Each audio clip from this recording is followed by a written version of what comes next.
Just taking a bit. And nope, we're good. Alright, let's send out the showing.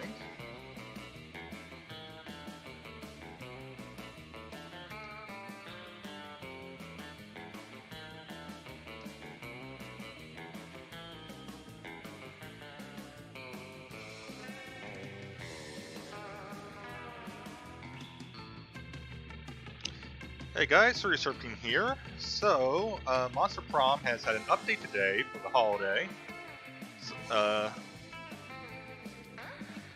They have some new Christmas outfits, and there's a new character voiced by Jacksepticeye. I don't know how you get to the new character or anything. I know there's a new item in the shop that I'm going to assume leads to a new ending. So I'm going to try for that.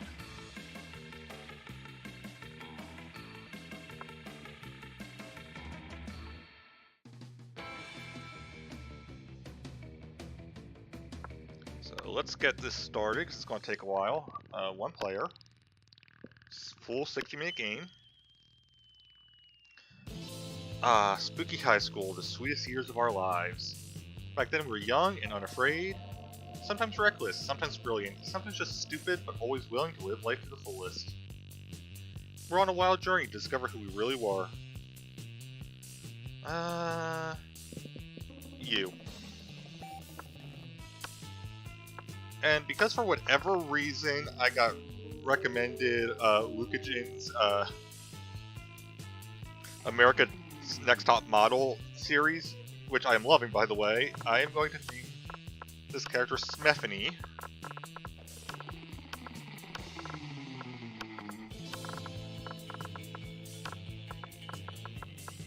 Think that... No, that's not quite it. Backspace? It was an E. There we go. That's it. Pretty sure that's how they spelled it. I always go with they. Let's do this! And we had yet to experience its ultimate challenge, the Monster Prom. I remember it clearly. 3 weeks were left, and as we fantasized about our dream prom dates, we were all scrambling to catch the attention of one of our 6 most charismatic classmates. Huzzah! Miranda Vanderbilt, 19, a sweet mermaid princess who was as cute as she was genocidal. Damien LeVay, 21, a fearless demon with a taste for destruction and a love of fire. Scott Howell, 21, a werewolf athlete who compensated for his rather small brain with a stupidly huge heart. William Day Lioncourt, 400-something, a hipster vampire whose standoffish demeanor hid that he was truly a lovable dork. Yay! Holly Geist, 22, a party ghost with an insatiable hunger for all the wrong things. What? And Vera Oberlin, 23, a mean self-made Gorgon with a merciless sense of business. It was clear, it had to be one of them, but who? We only had 3 weeks to choose our prom date, and even more daunting, we only had 3 weeks to woo them and conquer their heart. As I already said, we were young and unafraid, and we were ready to start. Welcome to Monster Prom's stupidest pop quiz ever. All minds are rotten, but they are rotten in so many different ways. Worry no more, we're now using our PhD in bullshit to diagnose which kind of deviant sicko you are. Monster Prom's stupidest pop quiz ever, trademark, will throw a bunch of absurd questions at you and turn your answers into your character stats. This way, each of you will start by having stats that better reflect your true selves. Let's start. You're elected president for a day. What's the first law you pass? Trivia fact, presidents don't pass laws, so is this a trick question or are you just being an idiot? $1 bills will now include a picture of me and the inscription, beware, too much awesomeness, my presidency might last a day, but my fame will last forever. You can deduct taxes by writing sonnets instead. Amount of taxes deducted are calculated based on the beauty of the sonnets. $1 bills.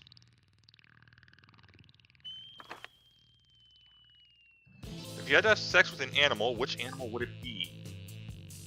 A dolphin? They're the only other animal that fucks just for pleasure, so at least we can both do our best to have a good time, right? No one can make me fuck an animal. If I fuck an animal, it'd be of my own free will. As a matter of fact, I already have fucked an animal, so joke's on you, pal. Or a purebred horse, at least I can keep his semen and sell it. It's worth a lot.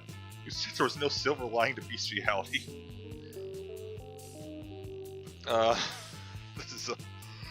This is a question. Sure, we'll go with the middle one. Your partner just gave you a cool gift for your anniversary, but you totally forgot. Quick, come up with an idea for a great gift. Anything capable of leading them to an overdose of some sorts. Okay, so that's Polly. A silly toy that makes silly noises. That's probably Scott. The abstract concept of gratefulness. That's Liam. Anything on fire or a weapon? No, a weapon on fire. That's, how did I forget his name already? The devil guy. A pony, always a pony. Miranda. The head of their fiercest enemy. That's Vera.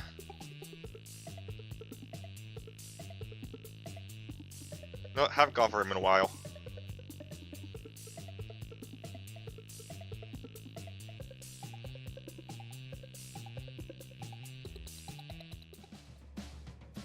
Let's do this.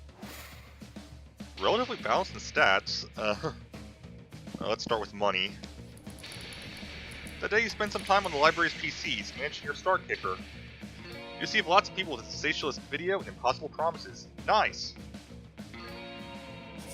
You gain 100,000 money, but almost everything goes to cover costs, and you keep only +2 money. Afterwards, you see Polly and Damien eating some delicious looking cookies. Damien, that's what it is, Damien. Why would I not remember that? Sana's favorite. Oh, of course that's what Holly would have.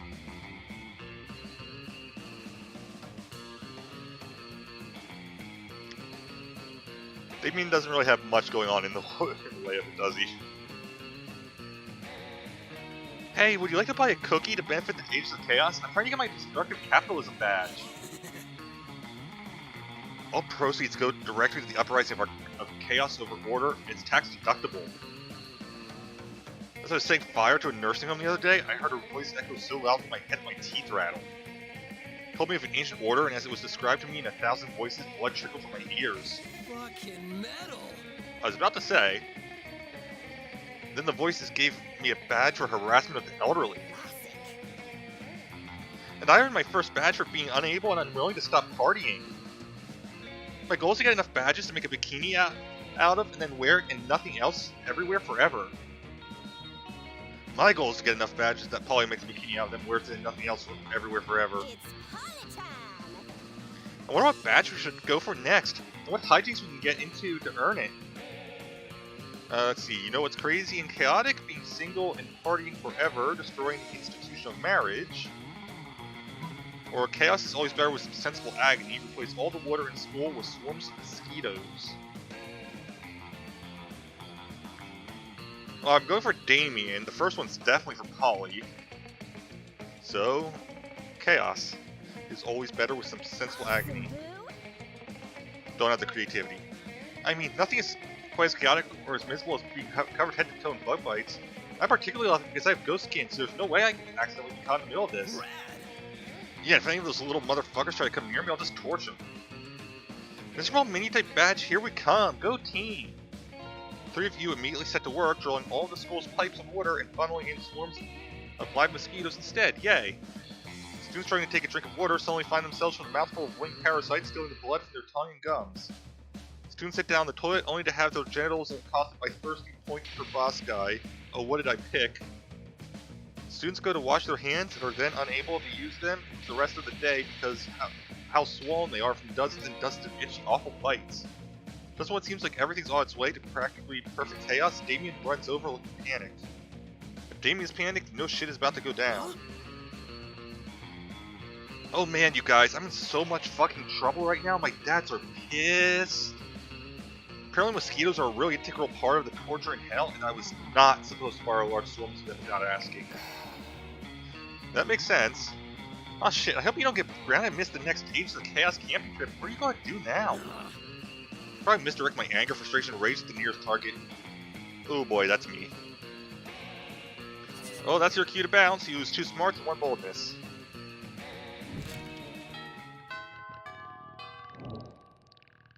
Let's do this. Shopping. Show me that money. That's strange, it's been a while. I missed you. It's okay, you can look at my stuff. And I want the gift.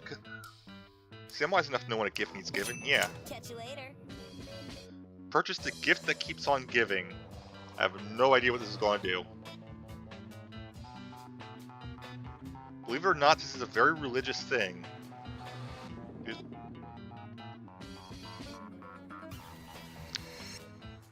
Is it a crapping gnome? The shitter. I'm going to do that every lunchtime. I'm going to see what Let's do this.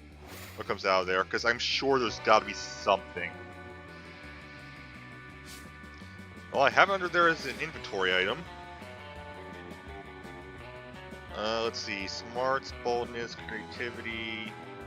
Well, creativity is what screwed me, so let's go to creativity. That day, while rehearsing for the class play, it's as though the muses themselves have descended to give you figurative oral sex. Your performance is intense and inspiring. Be remembered for generations, which is pretty rad by high school play standards. Gain 2 creativity. Okay, that works.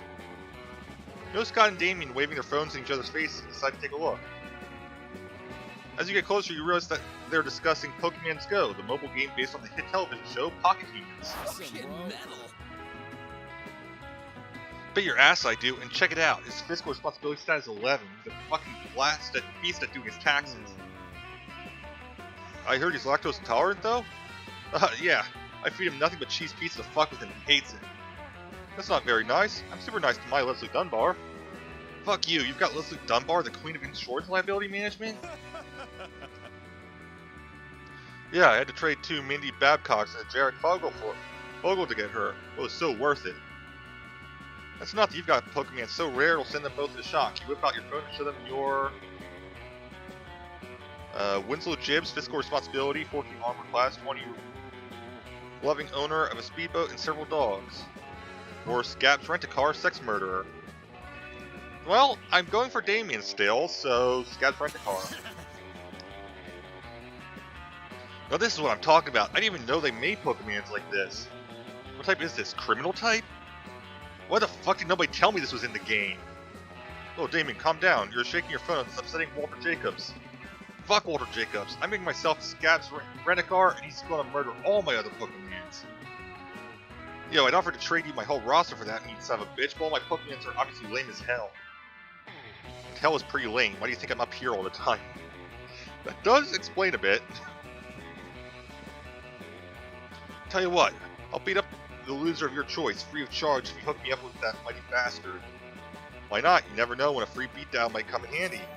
Use 1 Scabs Rent-A-Car, but you gain 2 creativity and 1 boldness, so that was worth it.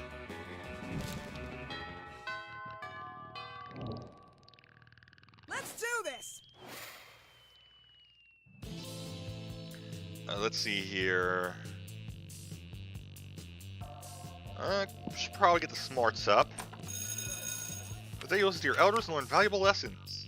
Sometimes after all the monster nonsense and the dating gimmicks, you forget that attending class is supposed to be the primary activity at this high school. Gain 2 smarts. You're intrigued by your new little toy when you feel the temperature oddly rising. Oh no. Are you catching a fever, or is it... What's up? Oh, never mind. Okay, so the toy is, I'm assuming, it's talking about the crapper. Hey, dumbass, what's that? Why are you playing with the little guy taking a shit? Is this some kind of weird new G.I. Joe? Maybe? I mean, it would be better than past attempts at doing most G.I. Joe things. So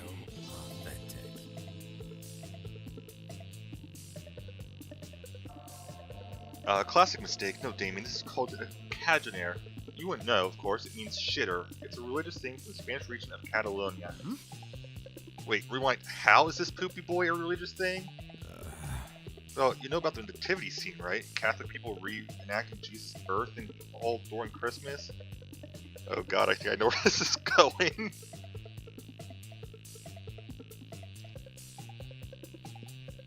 Lame. Shut up. Thing is, in Catalonia, Christians build a nativity scene for Christmas with Mary, baby Jesus, and animals.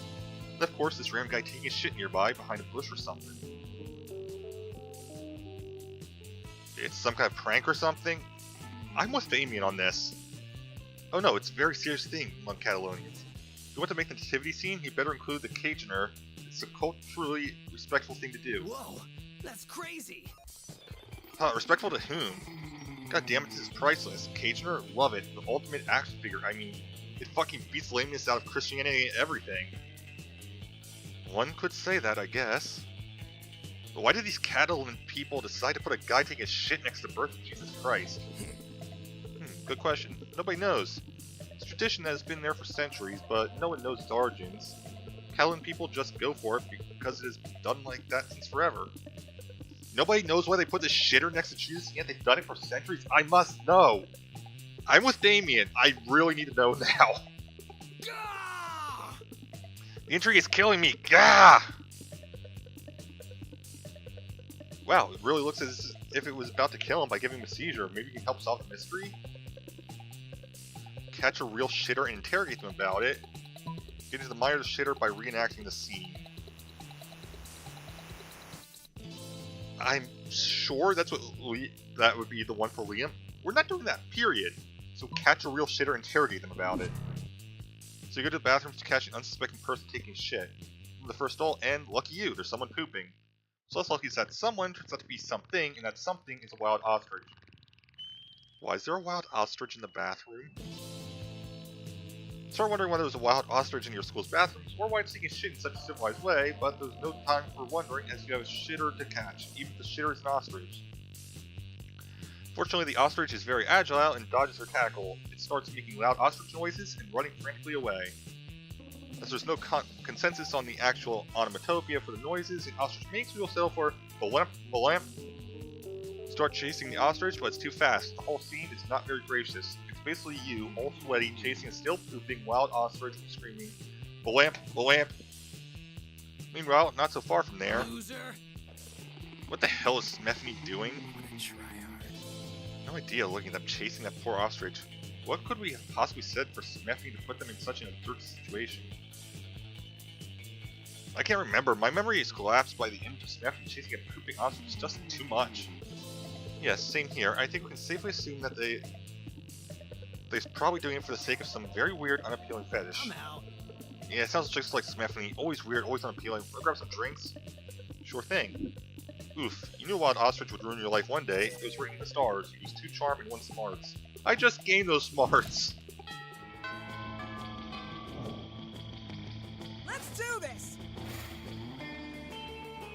Alright, I am curious if there's other gifts. Give me your money. Nope, that's it. So I just wasted my time here. Alright.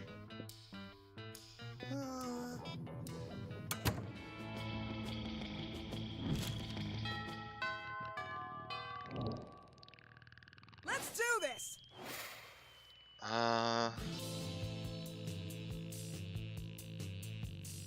Party tree. The day during recess, you start a half-hour rave that goes full crazy. You have no idea how it escalates so much, but at one point there are like 300 people. Someone summons demons from a nightmare dimension. The consequences might distort the fabric of reality itself, but who cares? It's a rad party. Gain 2 fun. The moment that ends the sound, the moment that ends, the sound of masculine energy, if it has a sound, fills the air. Oh, please don't. It's Damien LaVey, bitches. Oh, good, it's not. Okay. Come at me, 4-legged fuckwads. Look, bro, just stop hanging with our cousin Scott and we won't beat you up, okay? He's cool, dude. No, it's not all cool. I'm going to hang out with that dumb mutt whenever I feel like it. Kinda because I like him, mostly because he can't control me. Scott's a wolf. He belongs with the wolf pack. What do you have that we don't? Muscles? We got those. Sharp teeth? We got those. Independent thought, maybe? That's it, Fireboy. We're sending you straight to hell. I mean, fine. Bring it. Uh-oh. Demon's not exactly helpless, but this is 4 against 1. Get in there and help a demon out.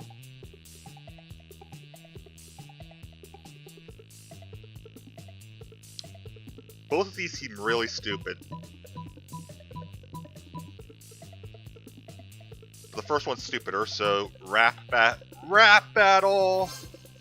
Oh, I passed the check, okay. A rap battle, aw shit. Let's go, boys! Pull mic out of your pocket. Why do you have a mic in your pocket? Don't worry about it.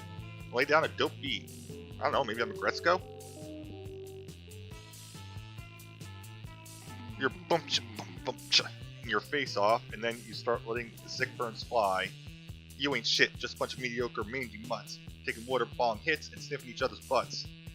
You wouldn't know fly if it bit you in the mouth. You try to ride high, but your plans will go south. You may know sports, but that's about it. When it comes to friendship, you don't know shit. Aw, damn, son. Wolfpack are sufficiently burned by your sweet rhymes to leave, their tails drop, drooping in shame. You gain 2 fun and 1 creativity. Cool.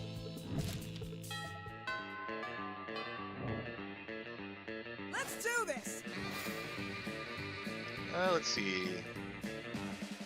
Let's try getting our charm up. That day, an epic dodgeball match takes place. Everything seems lost, but you're delivering inspirational speech that fuels your team's spirit, leading to a spectacular comeback. You're clearly a natural-born leader. Gain 2 charm. Afterwards, you spot Coach ranting excitedly at Damien. Better go save them from each other. Always believe in yourself. What I'm trying to say, son, is that you're full to the gills with untapped potential. I don't have gills. And whatever you breathe with, that's what you're full up to. My lungs? Sure, your lungs are full of untapped potential, you know what they say. I don't. Untapped potential is like untapped maple syrup.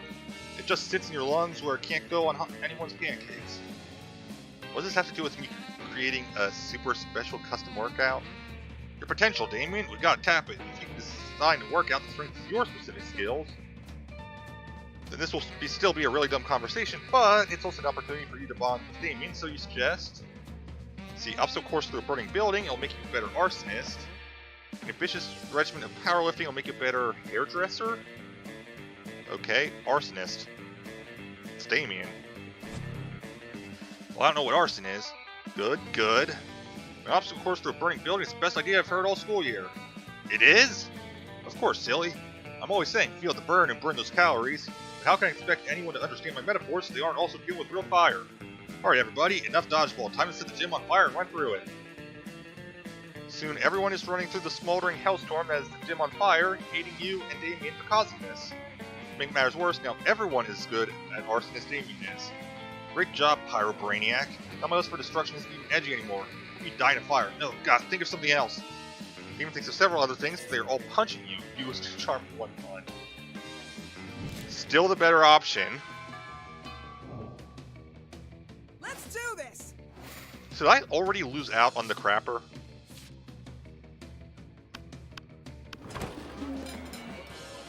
We reach Liam and Damien's table. You find it absent of food, but covered in paperwork.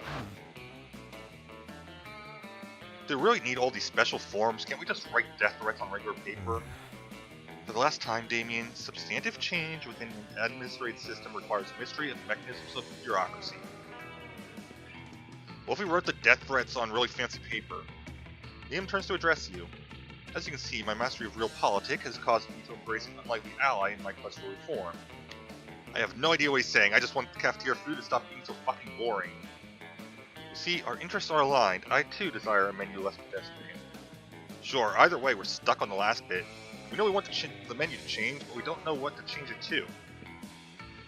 Yes, we have indeed encountered a culinary block. Perhaps you can suggest something appropriately artistic? A white plate with a single sprig of parsley in the center, because it's minimalism. A bowl of knives, the essence of knives. I'm still trying for Damien, so yeah. Now that's interesting. Knives seems a bit didactic. See how didactic it is when I'm stacking face with a bowl full of knives. You don't know what didactic means, do you? To be fair, neither do I. I don't care for looking it up. Nope, but I do know how funny it'll be to watch a bunch of nerds try and finish a knife ball. Damien's application to add knives to the menu is a success. He starts holding daily knife eating contests. There are no winners except Damien, who thinks it's hilarious, and you, who came up with this. Works for me. Let's do this. Let's see. I just lost bonus, so let's try that again. So bathrooms it is. That day you skip class and just hang out in the bathroom. Disrespect no authority. Guess some people just want to watch the world burn. I skip in class and hang out in the bathrooms. You give 0 shits, but you gain 2 boldness. That day you didn't expect to find a fucking wild griffin in the water closet. The creature is wrecking everything in a very griffinly manner. You can only assume that this thing's natural habitat is in high school bathrooms. You realize you're not alone in here. Scott and Damien are unsuccessfully trying to contain the situation.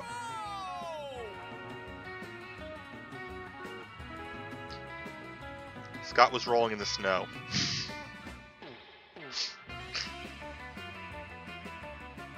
Damien, I'm starting to think this maybe wasn't a good idea at all.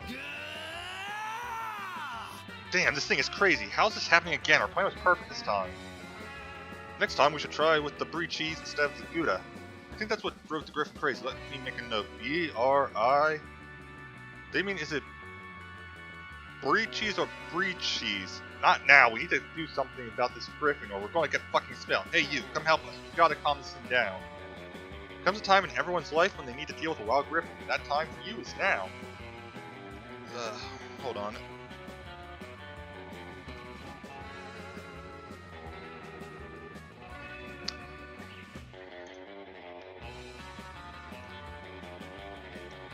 Let's see, it's time to try that specific spell that turns Griffins to plate spaghetti.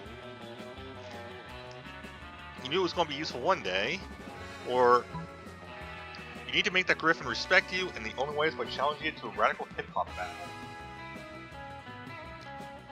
That's probably creativity, which is my highest stat, so let's try that. There we go.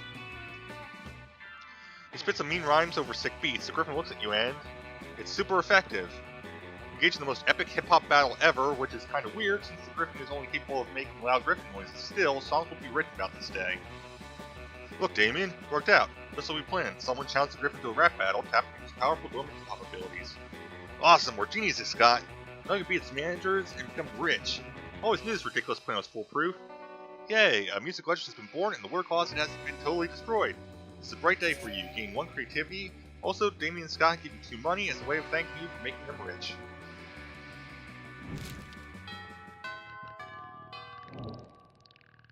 Let's do this!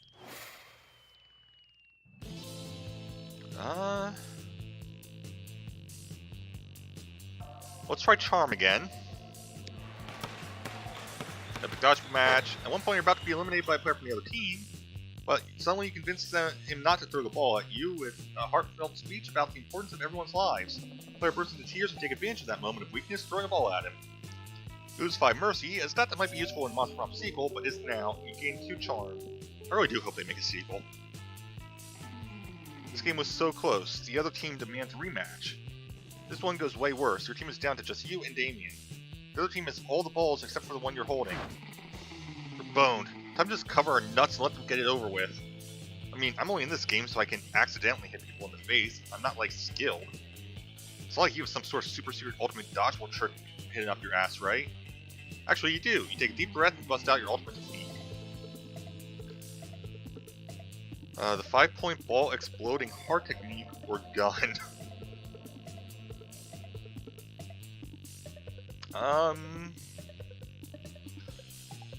Huh. I honestly don't know which one to pick on this one.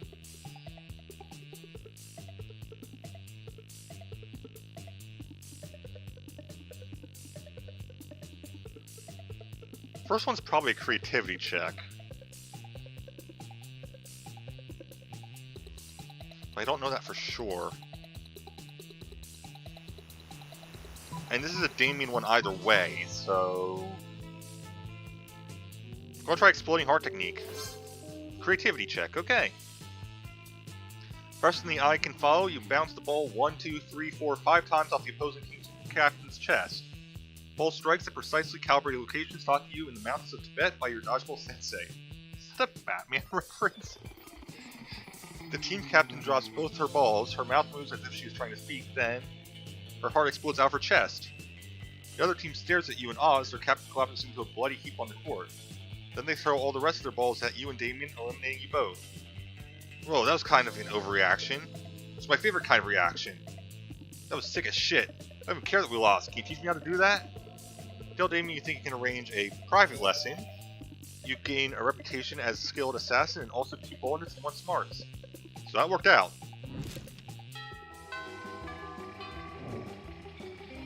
Let's do this! It is the silverware one. As usual, Miranda sits before her immaculate array of carefully arranged silverware. Damien, predictably, is examining her biggest knife. So, this is the one for killing people, right? Disgraceful. What? Good heavens, no. This is the butter dagger. It would be unseemly to use it on me. So what then? Am I supposed to use this scrawny-looking knife to kill a dude? No, no, no. If you simply must kill someone mid-meal, it is customary to use a fish knife. This is merfolk court silverware, after all. That tiny thing? I might as well wait for my victim to die of old age. That is usually how it's done in my kingdom, yes. That or poison. This is ridiculous. Yo, you there. Which knife would you use to kill a guy? And don't say the fish knife. A spoon. What, you need blades to kill people? Holy shit, that's so much more metal. Why didn't I think of that? I guess, when the only tool you have is a knife, every problem looks like a problem you should stab with a knife. Thank you for opening my eyes to the world of silverware-related murder. But which spoon? This is very important. You mean the teaspoon or the dessert spoon? Perhaps a caviar spoon? No, no, no, none are appropriate. What about this spoon here, the one with the jagged edges on it? Oh, you mean the murder spoon? Of course not. That's for hard-boiled eggs. I forgot about that. Damien nods thoughtfully, but pockets the spoon when Miranda's not looking. So the school's about to get a lot messier. I'm going to be trying again on this, because I obviously screwed up with the crapper. Let's see. Can't do class, because the shop is there.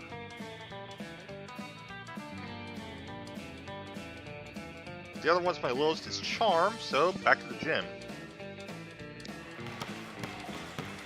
Match isn't as important as the human interactions within it. You're at your peak when you decide to go for the overkill and wink at one of your teammates. It's totally mesmerized. It's the most epic wink ever. Damn, you know how to win over people's hearts.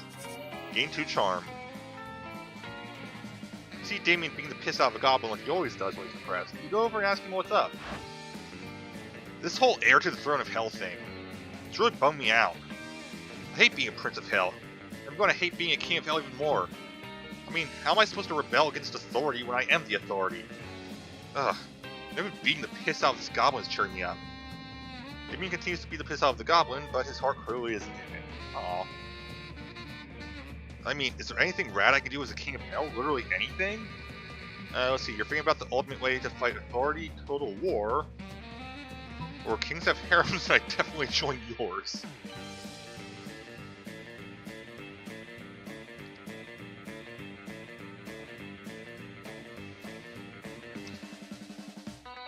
I'm thinking Total War. Fucking metal. Oh yeah, war. Totally forgot about war. Probably because my dad's such lame asses. Keep going on about, what's the word? Diplomacy? Duplamonkey? Diplomacy? Am I saying that right? Diplomacy? Whatever.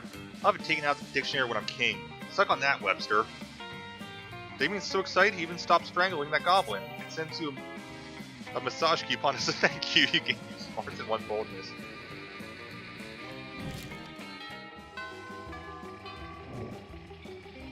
Let's do this. Let's see. Smarts and fun are my lowest. I can do either one. I like the party tree better. Everything is fine until Juan, the small magical Latino cat, asks what you think you're doing. Damn, you didn't remember you suck at dancing. Yes, I do. We decide to go all in and pretend it's a new dance move, apparently called the Groove of Masaka. Juan looks at you and he asks you to teach him the Groove of Masaka. In no time, half the party is following your steps and joining the Groove of Masaka all together. It's a party to remember. You gain 2 fun and a cool story to tell your grandkids someday. We're taking a break with Scott, Damien, and Vera when the whole wolf pack comes stomping over. Not. Oh wow, I love Vera's outfit.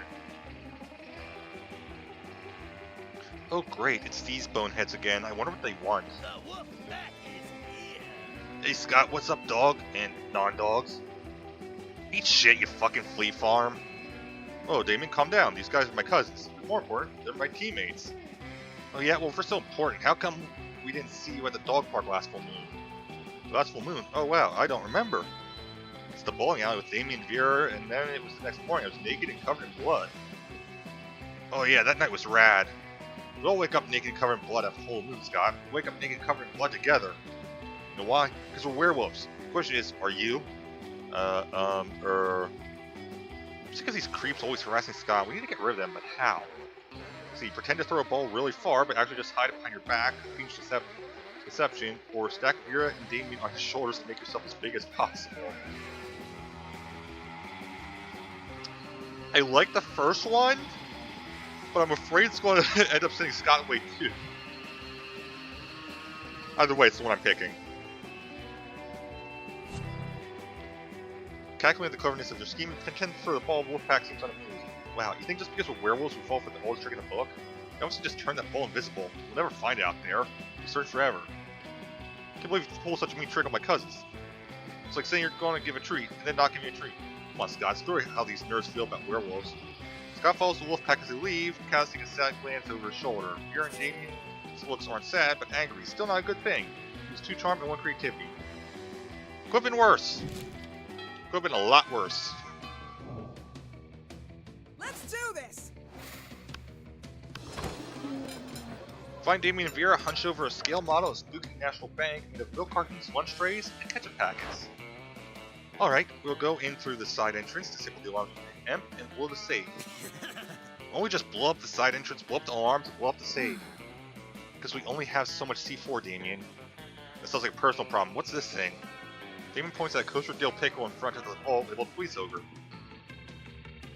That's the Police Ogre. He's got eyes all the way around his head, never sleeps, doesn't take bribes, and is invincible in combat. Can we blow him up? No, we can't blow him up. We need to find a way around him. Well, I'm out of ideas. Yo, Smethany, we'll cut you in on the heist if you can solve this ogre problem for us. Luckily, you're a heist mastermind. Before Vera or Damien can react, you eat the pickle. Quick as a flash, you snatch the pickle off the table and bite it in half. Yes, success. Suck it, ogre. That doesn't actually solve the... Look, Vera, now the path to the vault is clear. We can blow it up and walk out with the cash. The ogre is still there. Map doesn't lie, Vera. I see no ogre. Fine, why don't you just rob the bank then? I'll focus on my illegal drug trade. You're happy to share romantic heist with Damien. Together you eat the actual ogre, just like you ate the pickle, and everyone knows police ogres are the ultimate aphrodisiac. Nice. Let's do this! Let's see. We're gonna go for charm again. Maybe we'll fall during the battle. You can't take any more, so you valiantly go straight to the other team's leader and start negotiations for a truce. For hours of intense diplomacy, commit to an agreement when an unexpected twist. Gain 10 righteousness, but this game is so wrong in so many ways that you'd be lucky if you do anything with that. 2 charm. Mind your own business when Damien comes rushing through, punching everyone who's minding their own business. Oh boy. Fuck, I'm so angry! So angry I want to pull my own skull out and eat it. So angry I want to set the skull on fire and then punch the fire in its fucking face. So angry I want to spend years accumulating political capital so I can become president and then use my nuclear codes to blow up the sun. And you're standing in my way. Move before I punch you so hard you'll remember with melancholy the times when you could move without all your bones hurting. Oh no, violence incoming. Think fast. Joke's on you, pal. I'm a pragmatist. I avoid any kind of idolization of the past because it has no use, and therefore I refuse feeling any kind of melancholy. Or no time to think of anything clever. Start dancing for no reason.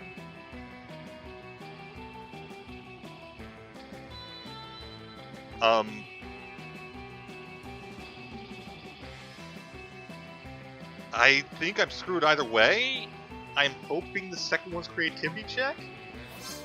It's a fun check, and I passed it. You have no idea what to do, so you just start doing a silly dance. It's really, really silly indeed. Before you realize, all your classmates are joining your silly little dance. What the fuck? Move or I will kill you dead, noob. But Damien, you can't deny they are actually moving. Yeah, quite the moves they have. Clearly, even Damien can't fight against logic. Maybe you should move, Damien. Don't be a loser. Yeah, as you just said, here you move or die. Or classmates start chanting, move or die, move or die. There's no way that's not a reference to the game. Ah! Damien, frustrated by the crazy, mindless, but joyful mob you've created, finally leaves.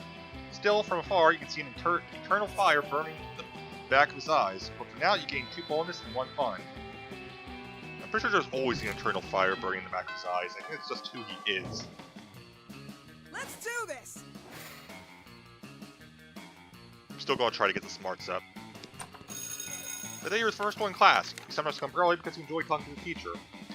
a bit bitter, but in a cool way. He treats you like an adult, and the two of you discuss life and stuff in a very snarky way. Look at you, selling at cliched movie tropes. Gain 2 smarts and 1 valuable life insight that will help you face the difficulties of being young. Despite everything else happening around you, you're just solving some Sudokus, but your mind is constantly going back to Damien. Stupid, sexy Damien and his idiotic short temper. I think he could even be your sweetheart, but he seems more focused on being angry 24/7. For God's sake, he's the kind of guy that gets angry at a banana. As a matter of fact, your daydreaming is interrupted by the feral screams of Damien, who seems to be insulting an actual banana. I forgot this was one of the things. You stupid yellow fruit, what's your deal? Do you think you're richer in potassium than me? No one is richer in potassium than Damien fucking LeFay. Don't think I need to voice that one. Is he even for real? Stupid sexy Damien. No, you need to put a stop to this nonsense before it escalates somehow into arson. Eating the banana did not work before, so defend the banana's honor? You dramatically intervene between Damien and the banana, ready to fight for the banana's honor. What are you doing, fuckhead? Indeed, what exactly are you doing? Why are you defending the banana's honor? Did the banana ask for your help, maybe? Would it be its valiant savior, huh? Because all bananas are just poor defenseless fruits in distress for you, right? In the end, it's more about reassuring your ego and fulfilling your own fantasies. Pathetic. About white knighting and a fair point. Yeah, what about not trying to save those who haven't asked for any kind of saving? What about letting them save themselves? Let's not start with the fact that it's just banana. Who the fuck defends banana's honor? Not paying any kind of attention, but we'll agree they were lame, right? Yes. Agree. No, they made a point. You're not that kind of jerk, or are you? You need to do some introspection. Still, you lose 2 bonus and 1 charm. I think if you get the banana one, you're screwed either way. Let's do this. Wolfpack's there. What are you doing? You mess with me and then you try to sit at my table? Go away and get ready to die, fuckhead. Just eat in the corner in silence. Will you die soon? Who knows? Meanwhile, nothing else happens. If you think this is unfair, next time don't try to sit at the table of a person who has expressed his desire to murder you. Totally not a smart move.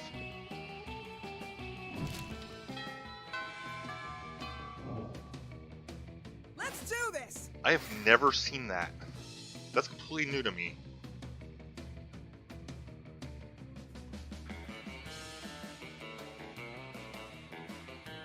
We haven't been to the theater in a bit. The day we'll rehearse for the class play, you can't help but feel that you're not as good as the role requires you to be. There doesn't seem to be any ordinary way of getting yourself there, but there might be an extraordinary way. Summon the devil, one of many. Make a deal to enhance your creativity just a bit.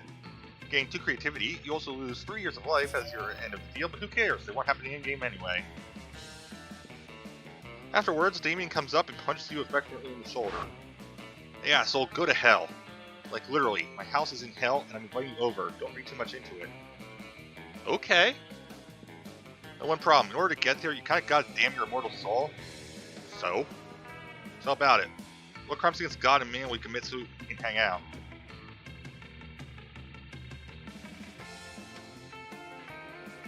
Oh, I think I'm already damned. Looking into your eyes feels so good it must be a sin. It's probably a charm check. Or I'll run over a bunch of nuns with a lawnmower.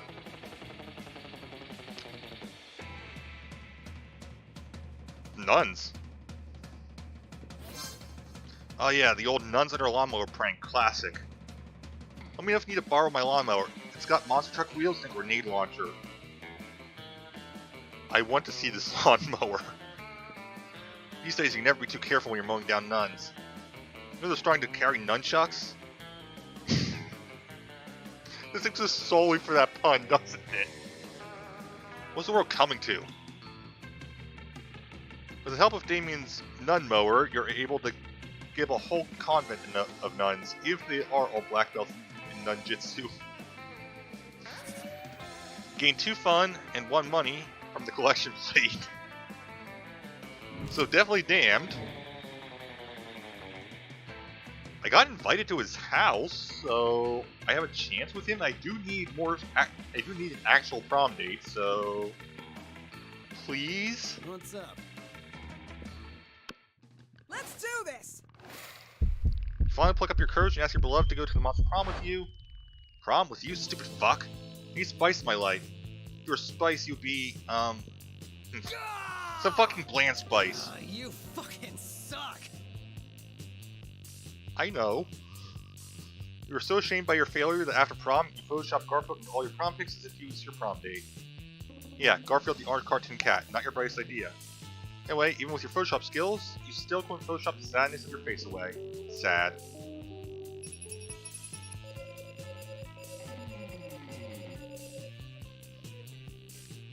I was really hoping getting invited to his house meant that I had a chance.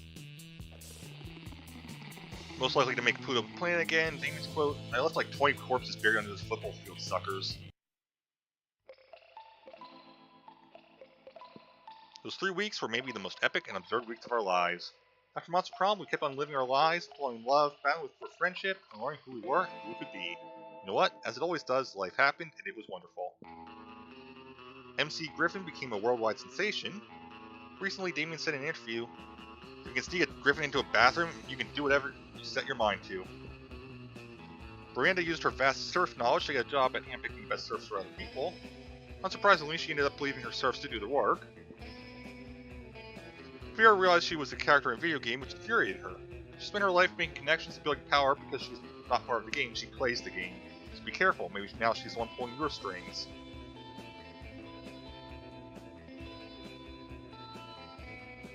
Okay, that's on sale, good to know. During those 3 weeks, Monster Prom seemed bigger than life, and then it was gone, just like that. Battle for Monster Prom might have ended then, but there were lots of battles left in that war called youth. Once again, we're young and unafraid, we're ready to start. Alright, well, I'm trying this again.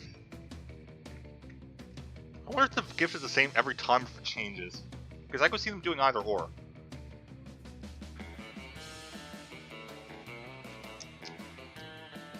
Plus, I do want to try to find the guy voiced by Jacksepticeye. I think he's an eel.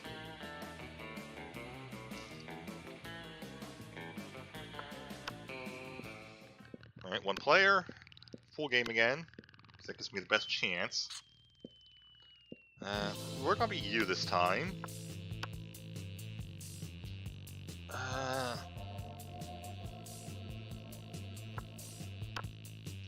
I don't know why this name came into my head. It's a stupid name, but it's why I'm naming her. Or them, rather.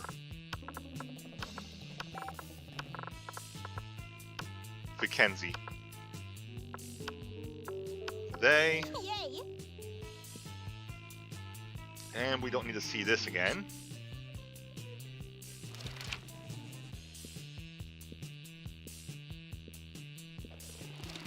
See, democracy is broken. What would be the best way of choosing the leaders of modern society?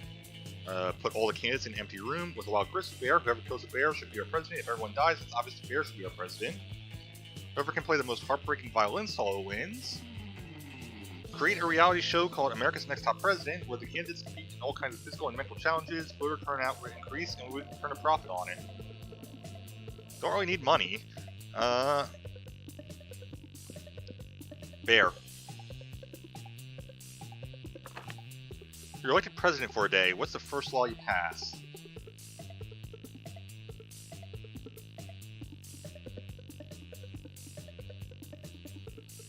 Same one I picked last time.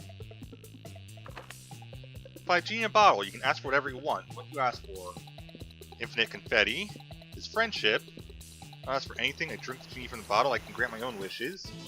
Or ask for anything. You try to negotiate up to 3 standard wishes. A rainbow that you can eat. And not be so cliche. Genie and wishes so mainstream. Well, that's Liam.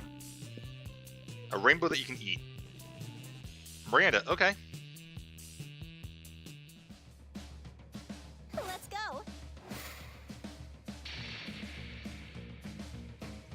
Fun sucks, so let's go to the party tree. Today during recess, we saw a half-hour rave that goes full crazy. You have no idea how it escalates so much, but at one point there are like 300 people. Someone summons demons from a nightmare dimension. The consequences might distort the fabric of reality itself, but who cares, it's a rad party. Game 2 fun. After all that, you decide to look for a spot outside the school where to get some good sunbathing. But you fail to focus on your sunbathing since you see Scott and Miranda deep in conversation. sports game thing, Miranda. I think I'm a good boy, but there's something that just gets me growling when I see that opposing team. Yuck! Oh, Scott, believe me, I understand better than you may think. It's exactly how I feel about those horrendous air people. Air people? Yes, Scott, obviously the air people. I know I've told you about them before. They're the sworn enemy of the mer people, and they must all be destroyed if they refuse to accept our superiority. Oh wow, all of them? That sounds really hard. It will be. They're a horrible, ruthless nation of feathery socialists who refuse to bend a knee no matter how many times my father invades. They don't like guacamole, Scott. They eat the crust of their peanut butter and jelly sandwiches. Disgusting! They wear socks with sandals. Socks with sandals? And fanny packs. Oh man, it's a pretty scary enemy, Miranda. What are the mer people going to do about it? That's a great question, Scott. We've tried reasoning with them through bombs, chemical warfare, and torture. They're entirely unreceptive. It's really weird that wouldn't sway the air people, but maybe you can step in and help? Scott and Miranda probably have different takes on what the best strategy would be, so think hard about what you pitch. Reach a truce, use your great cheerleading skills, put an end to this feud, wipe them out, make the Air Kingdom the Mer Kingdom by flooding the entire sky. Really, my only choice is to go for one that makes Scott happy, because I know I won't pass the check on the second one. So, we're switching to Scott. What? Touchdown! Yes, you're a genius. Cheerleading is always the answer. Scott, as much as I appreciate you, peace isn't the answer with those hideous air people. Also, how do you two plan to put an end to a feud that has existed for centuries just by cheerleading? Like this. 1, 2, 3, 4. Hey, air people, just end this war. 5, 6, 7, 8. Reaching peace would be really great. 9, 10, 12, 13. Remember to always use sunscreen. Of course he miscounted. You decide not to point out that he forgot 11. Just missing one number is quite good by lovely Scott's standards. Disgraceful! Scott, this is useless. Trying to negotiate with the air people is never an option. But then, a slip of paper falls from the sky. Miranda picks it up and reads it. Dear Scott, I really like your cheerleading. Keep being this cheerful. Sincerely, Son. Hooray! This has nothing to do with our feud, Scott. I guess I should seek more advice from someone else. Have a nice day. You might be right. I won't ever stop cheerleading. Thanks, Mackenzie. Thanks, son. Hooray! Then you spot something. Yeah, that makes sense. Good one, Polly. He totally thinks he's friends with his son now. He can mess with his head big time. Right? Also, I didn't want the big guy to feel like his cheerleading was useless. As annoying as it can be sometimes, he doesn't deserve to be sad. You know what? I agree. Oh, it's Vera and Polly once again messing with people's heads. But you know what? This guy's happy. He thinks your idea works, so good enough. Gain 2 fun and 1 creativity. Seriously, I love Vera's outfit. Let's go! Alright.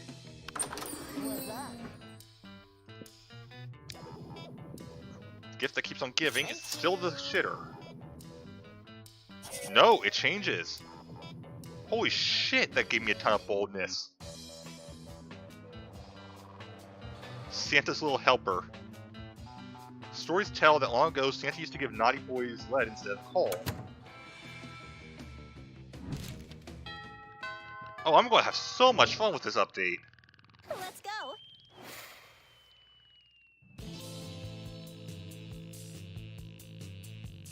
Well, I don't think I have to worry about any boldness checks at the moment. So let's go to creativity. Because creativity and smarts suck. Today, while rehearsing for the class play, it's as though the muses themselves have descended to give you figurative oral sex. Their performance is intense and inspiring. It will be remembered for generations, which is pretty rad by high school play standards. Gain 2 creativity. Afterwards, you know Scott huddled next to Vera. Oh, I just realized the gun took away the creativity and smarts. These two hardly ever hang out. You wonder what's up. Scott seems to be showing Vera some kind of sports diagram. Oh, bro. We just keep losing football games over and over. Coach says we're just not sporting hard enough, but I'm sporting as hard as I can. I figured, since you're super smart and everything, maybe you could fix your entire team in 10 minutes? Well, obviously I can do that. I'm incredible. Listen, what you need is an oblique strategy, a new technique that your opponents won't expect. Like poison darts, or a vicious campaign of psychological warfare, or that's your chance to impress them. Jump in with an idea that will show them how much you know about winning sports. What you guys need is blackmail material. One well-placed camera in the opposing team's locker room is all it takes. Is a player who's really a truck. No one would be able to stop them. So the first one's Vera for sure.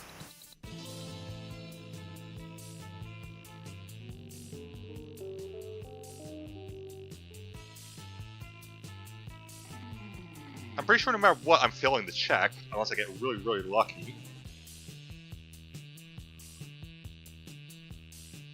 I'm going with the truck. Oh wait, this might be a bad idea with Scott. Still. Touchdown. Oh good, it was a boldness check. Dude, what a killer idea. I played Trichosaurus and wanted to join the team for a while now. That's in the thing from The Simpsons? But coach kept saying no on account of him being too lethal, whatever that means. Now we're losing all the time though, I'm sure coach will change his mind. You saved Scott's team and probably doomed hundreds of rival teams to death by Trichosaurus. Score! Gained 2 bonus and 1 fun. Okay.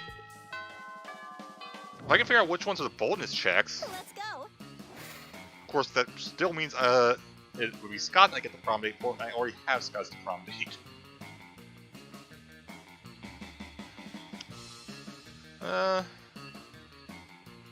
Let's make sure our smarts are more than 1.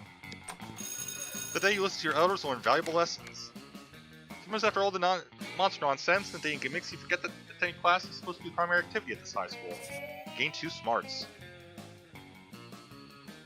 Look over and see Scott fidgeting in his seat, tail twitching anxiously.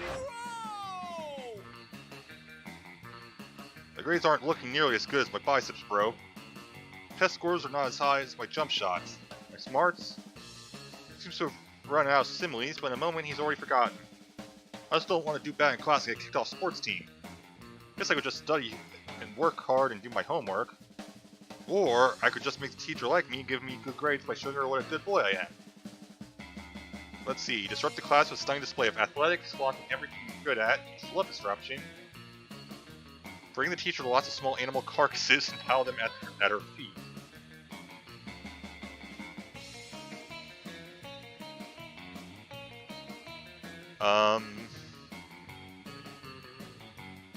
I mean, the second one's really more of a cat thing.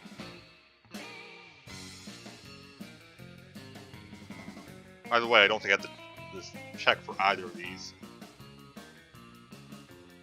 Guess disrupt might be boldness? Let's try disrupt. It's fun. Of course, if I show her what I'm really, really good at, she'll think I'm really, really good at everything. Then she can give me good grades without even reading my work.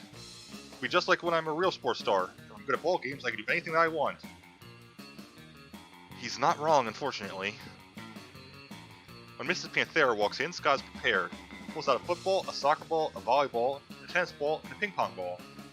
Knocks over all the chairs and clears all the desks and begins to perform feats of great athleticism. He fetches, sits, stays, and throws the football like a boss. At the end of his display, the entire class is on their feet, fins for paws, applauding Scott. Will it actually get him good grades? Unclear. But Scott's happy, so you gain 2 charm and 1 fun. Okay. Honestly surprised I passed that check. Vera's drinking her customary lunchtime scotch. You can drink whatever the hell you want at this school. Scott's not making it easy for her. Hey Vera, what you drinking? Scotch. Why? It smells like a delicious forest fire and I'm curious, what's it called? Scotch. Yes? No, that's what it's called. What? Scotch. Yes? No, I'm not saying your name, I'm saying the name of the drink. I'm drinking. It's scotch. It's mine? I love that who's on first.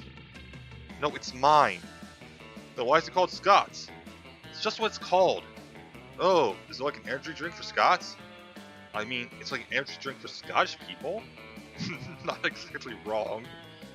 Hey, I'm a Scottish person. I'm as Scottish as it's possible to be. I'm the most Scot. No, God, what will it take to get you to drop this issue? Scott's not gonna drop it unless you do something, so you can't even say.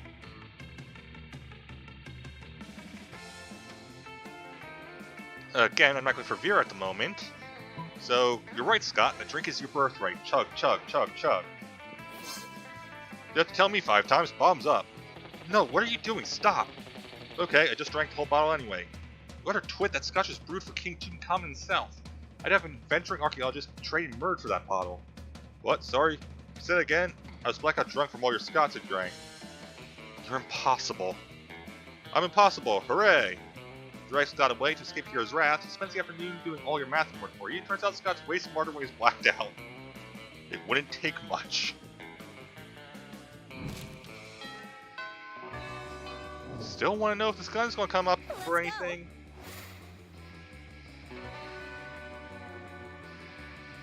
Let's see. Still don't like that I have, like, no smarts or creativity. Auditorium. The day while rehearsing for class play, you totally forget your lines. It's terrible. You don't let that get you down, you start improvising all your lines. It's marvelous. Somehow it enhances the path of the play in unexpected ways. That's saying something since half your improvisation is a rap battle against your inner fears. So Shakespeare? You gain 2 creativity. Nearby you can see Scott and the Wolfpack talking. Scott, we have the greatest power drink to date. Check this out, bro. Oh, I love power drinks. But wait, this new cutting-edge sports supplement is like no other before. There's no need to mix it with a beverage. You can consume it using only your nose. It's called cocaine. Yeah, cocaine. Oh, that totally doesn't sound like your regular power drink. Which definitely means it's cutting edge, just like you said. Yeah, it's like 50% energy drink, 50% protein power, and 100% raw power. God damn with these crazy pranks. But before you can do anything, Scott has snorted all the coke.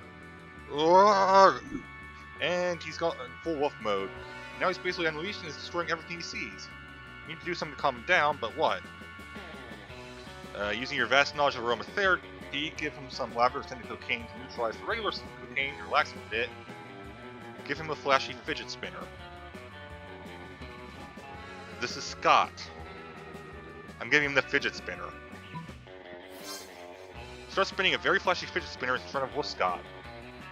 He stops wreaking havoc and stares at the spinning fidget spinner. It's so spinny. After a while, he reverts to his normal life, because everyone knows that cocaine triggers a werewolf transformation, but the spinner can cancel it. Bro, this thing is the best thingy ever. It's like a very safe and friendly shuriken. Can I keep it? I can say no to that pair of puppy dog eyes. Hooray! See Scott fleeing with your fidget spinner, still managing to wreak some havoc despite calling it very safe and friendly. Clumsy, handsome Scott, you gain 2 charm and 1 smarts.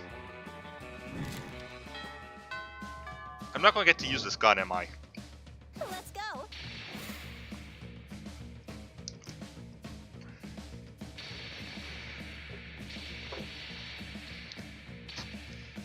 Smarts is my lowest, so... The day you were astonished by the new stuff you learned in class. I thought high school was all about doing stupid shit with your friends and trying to find true love. Who would have thought that class would actually be useful? What a nice surprise. You gain 1 valuable lesson, good luck trying to use that in this game, and 2 smarts. Today in Monster Math, it's Scott's turn to stand at the board and solve the equations. Oh no. You think he would have prepared for this, but as he passes your seat, he whispers, Bro, help me up, bro. I spent all week doing sit-ups and I didn't study at all. Just signal me the right answer somehow, please. I'll eat your homework for you next time you need an excuse. Before you can answer, Scott's up at the board looking awkward as hell with the chalk in his hand. What's your plan?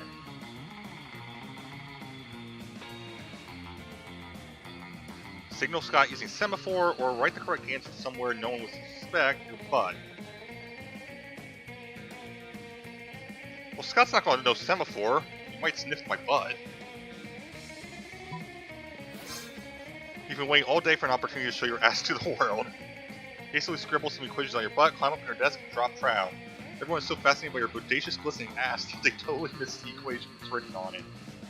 Scott takes a while to copy down all the answers, but that's fine. Everyone's too fascinated by your ass look away. It's hypnotic, like a cobra. When she finally tears her eyes away from your stunning ass, the teacher congratulates Scott on a job well done. Thanks, we say it was a real come-from-behind victory. Wink? He said wink out loud, didn't he? You didn't know Scott could make puns. You learn something new every day. You also gain 2 smarts and 1 fun.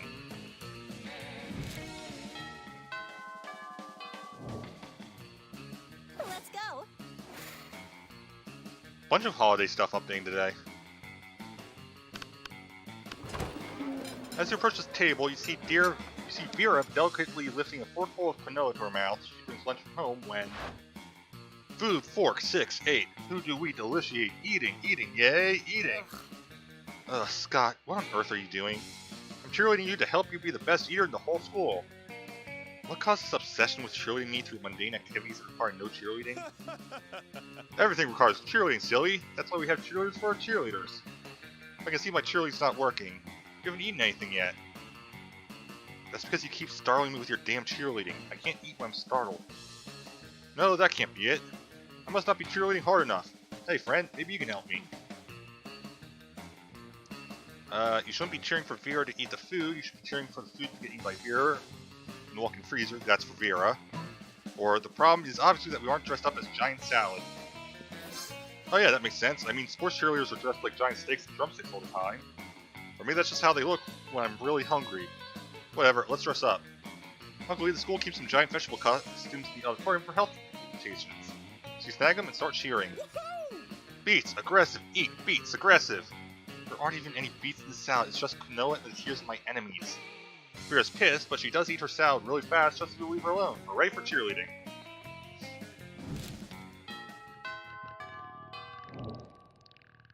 Let's go. I do love the winter outfits. I love that the winter outfits are changed based on where you are too, because I noticed that Damien had more than one winter outfit.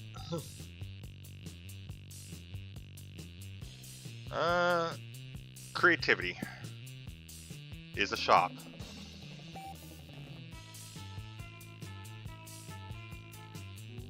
I have no use for money. I can stack the boldness even higher by going to the bathroom, so let's do that. Today you skip class and just hang out in the bathrooms because you respect no authority. Because some people just want to watch the world burn. By skipping class, hang out in the bathrooms. Give 0 shits, but you gain 2 boldness.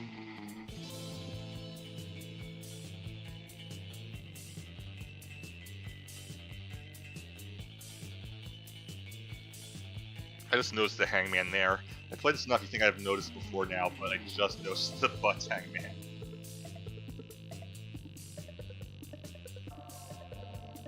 It's almost time for football practice, but you see Scott without his uniform on, looking sadder than you've ever seen it. Just can't believe it, bro. Coach kicked me off the team. It's not fair. How was I supposed to know that new cocaine power drink contained cocaine? The rules are rules, and apparently doing a bunch of cocaine is against those rules. What am I gonna do, bro? Sports is my life. A life without sports is a life without life. Please, bro. Help me figure out a way to get back on the team. You'll have to help. The only question is, how? Spike the punch with coke on prom night. The whole team's on coke. Coach will have to let you all play. Or, all you've got to do is convince Coach that cocaine is a good thing. A little hands-on demonstration won't hurt. So I'm currently on Scott's special one. Question is, do I want to go to the special secret ending on right now? Yeah, spike them. Oh, but then I need the money.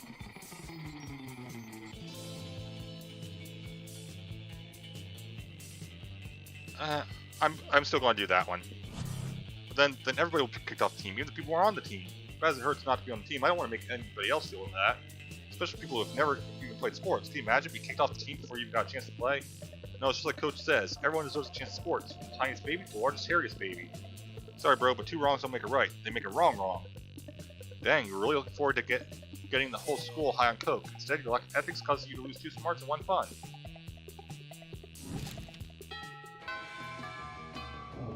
Okay, so we're currently on his secret ending path. At least I think we are. I think if I had... No, because that was a fun check. So maybe that's not what it is? But there is cocaine you can buy. That can't just be for the poly ending. I mean, it's part of the poly ending, but I'm sure it's not only for that. Today, while rehearsing for your class play, you were struck by the lightning of inspiration. You come up with the ultimate nickname for yourself. Tell everyone to call you by it. Also known as one of the 7 most douchebaggish moves in the whole world. The nickname is so awesome, inventive, and appropriate that people decide to go with it. Win the feat, gain 2 creativity. Not playing anything else, so it doesn't matter. bump into Scott backstage where he's busy bench pressing a fog machine. When he sees you, he sets down the machine, wipes his forehead, and looks up at you panting. Hey bro, sorry I'm so sweaty. Caught me in the middle of my rehearsal workout. I'm trying to get real swole for the talent show. See, I'm going to do that scene from the end of Hamlet. You know, the one where he plays dead. Scott, you poor dumb mutt. But for the last part, when Hamlet rips off his shirt and everyone sees his jacked abs, well, to be honest, bro, I'm not sure I'm jacked enough for the role. If another month, I bet I could pull it off. There's not enough time. You don't happen to know a trick for getting a killer six-pack in minutes, do you? Draw it on with a Sharpie. Here I made you these drugs. Drugs are not going to work out well for Scott, so draw it on with Sharpie. You poor dumb mutt. Oh, my muscles. That's so smart. I haven't been doing all these exercises so I could just draw on a six-pack. Whoa, wait. Why stop at a six-pack? Why not an 8-pack? Why not a 12-pack? The only limit is my imagination. Scott eventually settles on a 30-pack. It looks more like belly hair than muscles, but he thinks it looks great. He gained 2 charm and 1 creativity.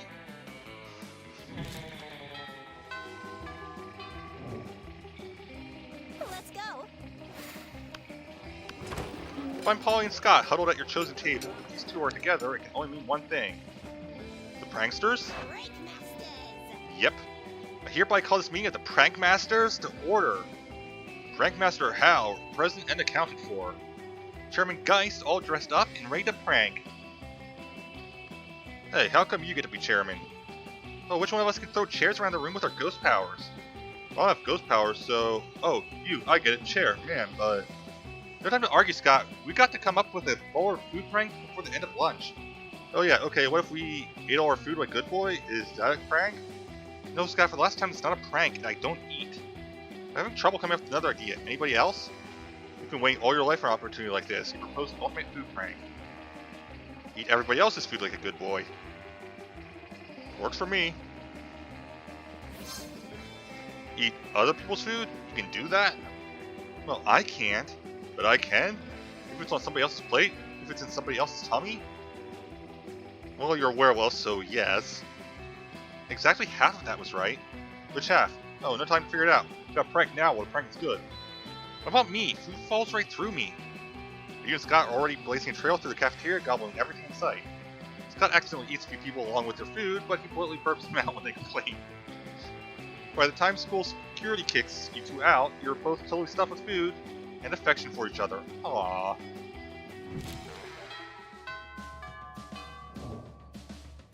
Let's go.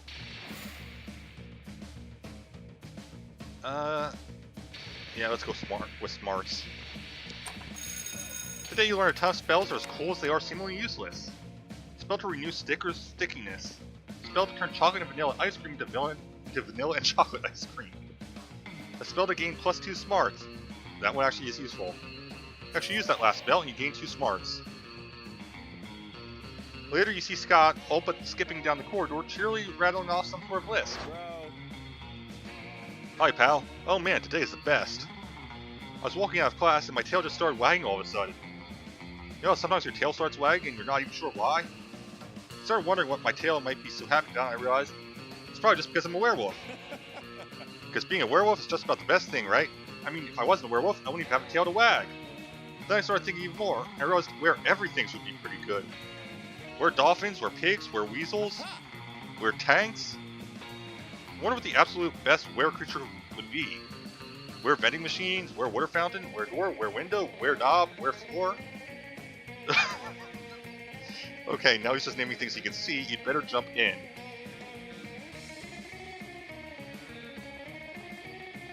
A were-moon or a were-werewolf. This is Scott. Either of these would probably work out for him.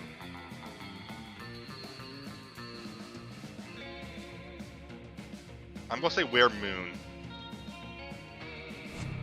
Oh, a were-moon? But the moon is the reason that where something becomes something. So if you wear the moon, you couldn't really be a were-moon, could you? How would that work? The moon would change you into moon, but if you're a moon, how can you turn back? You turn yourself into the moon once a month, but then stay the moon and then become the moon, or stay the moon? Shit, looks like you broke Scott. You lose 2 charm and 1 smarts. Still in that game.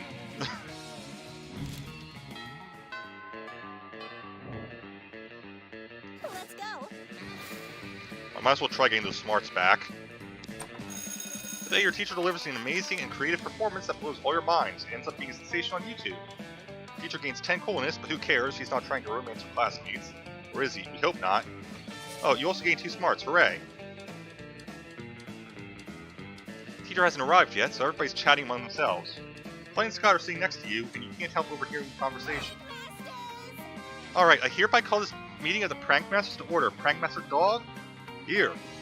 Prankmaster Geist? Present. Great. Okay, our first order of business, Operation Prank the Teacher. Should we come up with a different name for the operation? Something more secret? No, Scott, that's what they're expecting. Oh, okay, well, I think we should poop on her desk. That's pretty good, but ghosts can't poop, and I want to participate. Good point. What else can we do? Ooh, Miss Lestrea's vampire, right? Why don't we open the blinds so when she comes in, she burns to dust? Oh boy, that'd be such a good prank. That's why we're the Prank Masters! With a Z. Scott and Polly excitedly try to open the blinds. They won't budge. Seems like Miss Lestrade anticipated this particular prank. I just realized why it's Lestrade. Lane. Well, I'm temporarily out of ideas. Scott? Nothing. Anybody? The Prankmasters are currently accepting applications. Consider yourself a bit of a prankster, don't you? Why not treat them to one of your amazing prank ideas? Let's see, tell the teacher she's got something on her face. There's no way for her to check. Click, become a minister, and consecrate the room she won't be able to enter.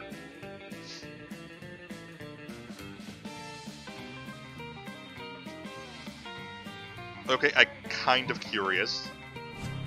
I had a feeling. Before you can say the prayer of consecration, though, you look around and see Polly and Scott looking at you disapprovingly.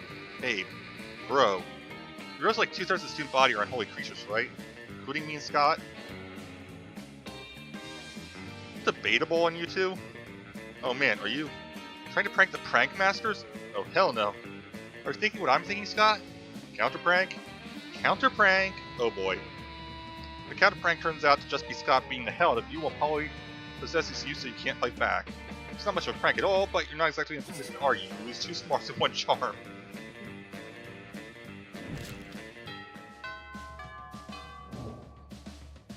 Let's go. It was still worth a shot. And the Prankmasters are still together. You approach Scott and Polly's table to find them crouched behind a pile of jelly desserts plotting. Thanks, bros. Thank bros if you're here, bro. Come on, join our huddle. Maybe you're curious about our huge pile of jelly jam, gelatinous dessert cups? Well, want to know more? We're going for the jelly prize. Yeah, we're going to win it. If we collect the foil cover of 100 jelly desserts, we'll be the lucky winners of Yes. 1 free jelly dessert. Ah. But right now we're stuck. We only got 99. That means we need 1 more, Scott. We need 1 more. We need 1 more. Give them your jelly dessert, but you already threw it at a bird person you hate. Guess you've got to make a choice. Steal the final jelly dessert from the jelly dessert factory, or make like a puppy dog and beg. All things are sweeter when achieved through pity. Begging what? Never beg, except in intricately choreographed erotic scenarios. Is this an intricately choreographed erotic scenario? I mean, it is gelatin in your Polly, so maybe? No, even better. This is getting sadly people until they give us food. Happily follow Scott around the cafeteria, whimpering at people for their jelly desserts. Polly just eats all the stockpiled jelly desserts while you're busy begging. Also, no one is willing to give you any jelly desserts. That doesn't matter. As the saying goes, begging is its own reward. That and the quality time you get to spend with Scott. That's also a reward.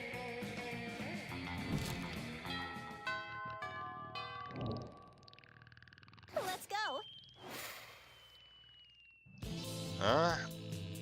I'm going to keep trying to get the smarts back. Today the teacher's just tired of teaching, so she recurs to the classic technique of not giving a shit and putting on some kind of historical TV show for you to watch.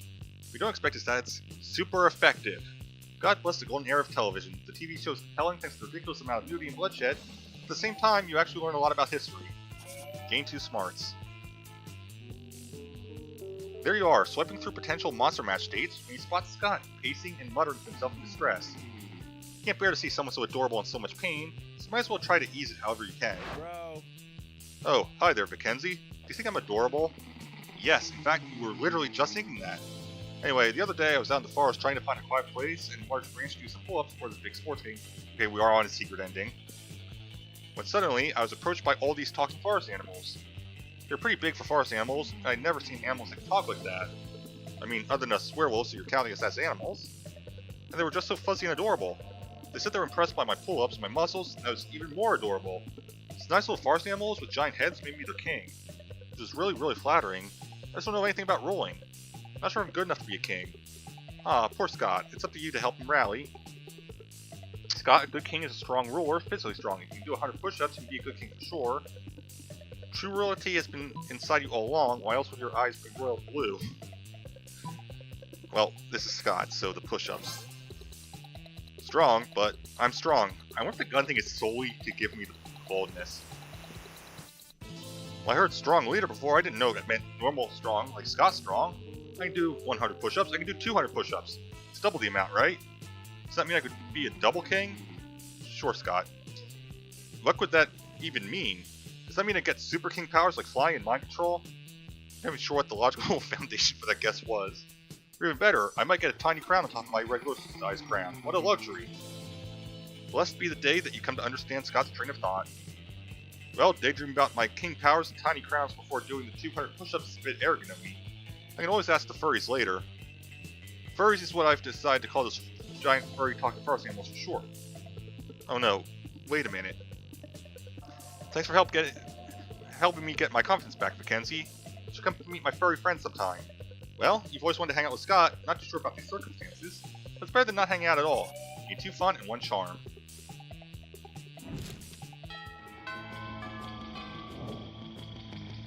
Let's go. Alright, I'm pretty good on every set now, so I'll go for creativity for now. Today, while rehearsing for the class play, you aren't especially good nor inspired. Once it seems you aren't getting the classic creativity boost from the auditorium. Afterwards, we'll talk to your classmates who are having trouble conveying your point of discussion. Decide to convey it through music. Start singing, and suddenly everyone else joins you in a kick-ass musical number. It's so amazing that the people with whom you are arguing totally get your point and change their minds when the song is over. Gain 2 creativity. Practicing your very best monster match when you hear the sounds of an argument. It's so strange in these sacred halls of education. Well, JK, can you imagine? Mackenzie. They made me their king. They deserve the bestest, most wonderful king there ever was. I'm going to work as hard as I can to be that king, no matter what it takes. Scott, you realize they're not cute little baby animals in need of a king, right? They're furries. I know they're furry, Vera. I'm the one who told you that. No, Scott, they're furries. It's a kink. Yes, Vera, there are many kinks in my plant.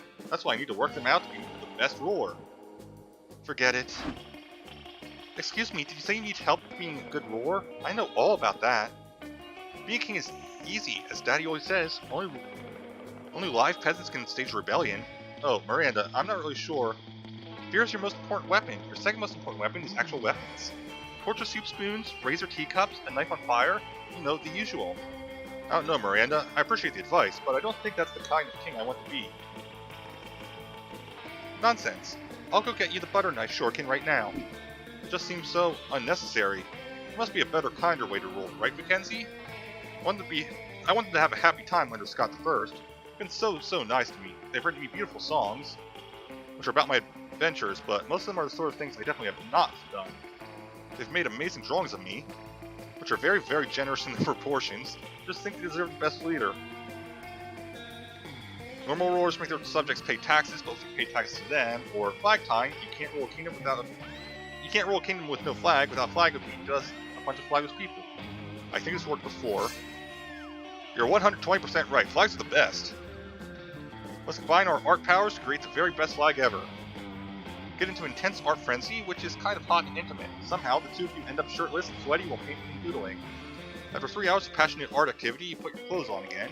It's of decency, but mainly because we don't have a shirtless model for Scott. And admire your work. They actually do have a shirtless model for Scott now. That was one of the things out in the Halloween update. Whoa, this is genius. No, it's actually a not-so-bad drawing of Scott shirtless and the words Scott rules. But sure, why not? You know how to take a compliment. Scott leaves all excited, ready to execute your plan. As your elders always say, any problem can be solved by drawing shirtless people. Later, you stumble upon Scott again. He seems quite excited. There you are, Mackenzie. The plan was a success. My beloved furries seem to love a flag that's basically just me shirtless. They declared it a national day that should be celebrated yearly by drawing me shirtless. It's kind of silly, since they do that pretty much every day anyway. But the important thing is that now I'm the best ruler ever. It's thanks to you. I'd love for you to visit my kingdom someday. Might even celebrate Shirtless Scott Day together. Wink. I'm pretty sure Shirtless Scott Day will totally become your all-time favorite festivity. You gain 2 charm and 1 creativity.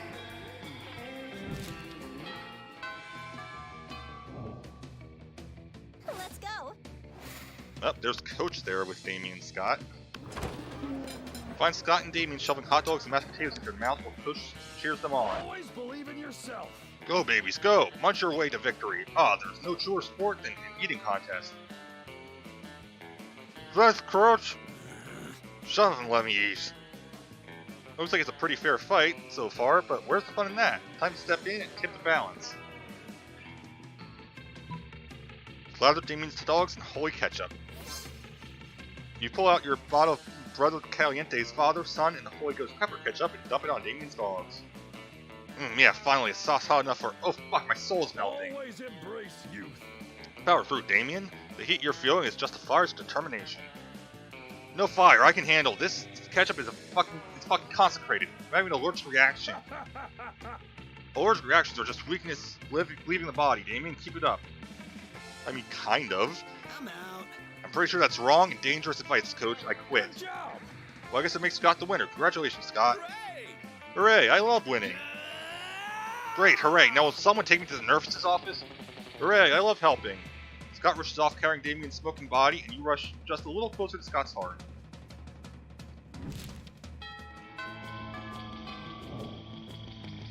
Let's go. Alright, so this will be the last event. Yeah, let's go more on boldness, why not? Skip class and just hang out in the bathrooms because you respect no authority. If you don't stop there, you want the world to know how reckless you are for the rest of eternity. Just do some graffiti on the wall, no way.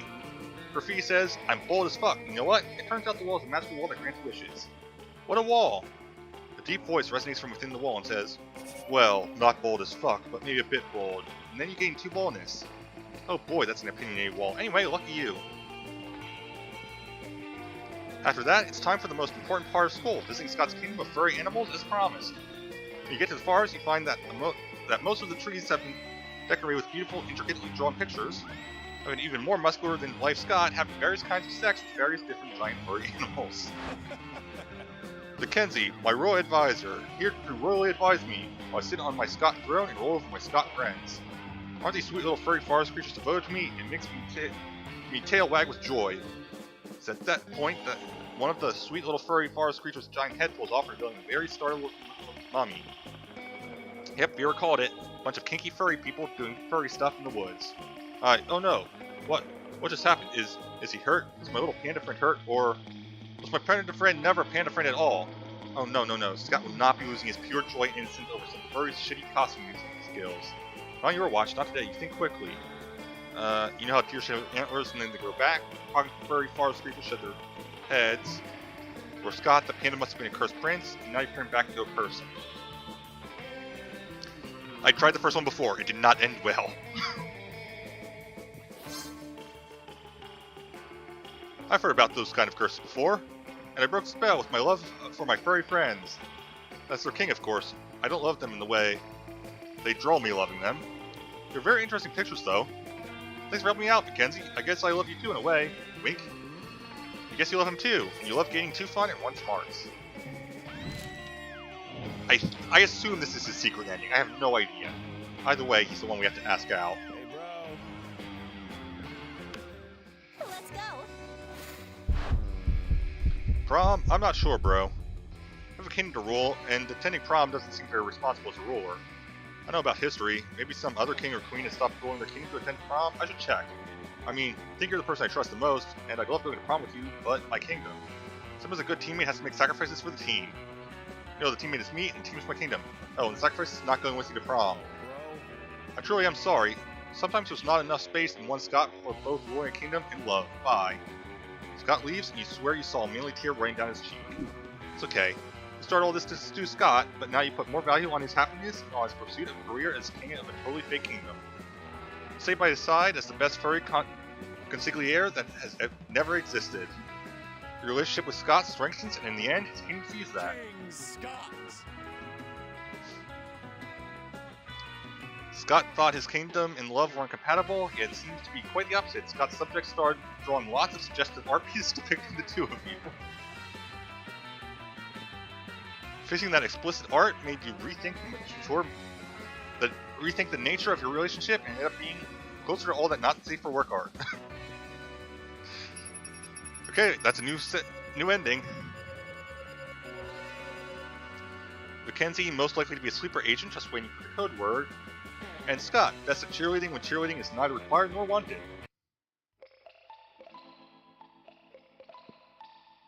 Those weeks were maybe the most epic and absurd weeks of our lives. After Monster Prom, we kept on living our lives, falling in love, battling for friendship, and learning who we were and who we could be. You know what? As it always does, life happened and it was wonderful. Scott became an athlete. Not so long ago, he won a prestigious national award for being the best at doing sports. Damien loved fire to the very end. Fortunately, that wasn't a super legal affair, and he ended up in prison for arson. Fortunately, prison was flammable. Polly took a summer job as the ghost of Christmas present. She spent most of the time partying since there was almost no work because, you know, it was summer. During those 3 weeks, Monster Prom seemed bigger than life, and then it was gone, just like that. The battle for Monster Prom might have ended then, but there were lots of battles left and we were called youth. Once again, we're young and unafraid, and we're ready to start.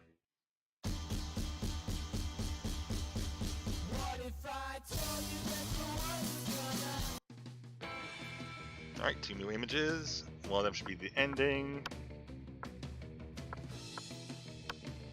Is that really the first time I asked Damien out? Wow.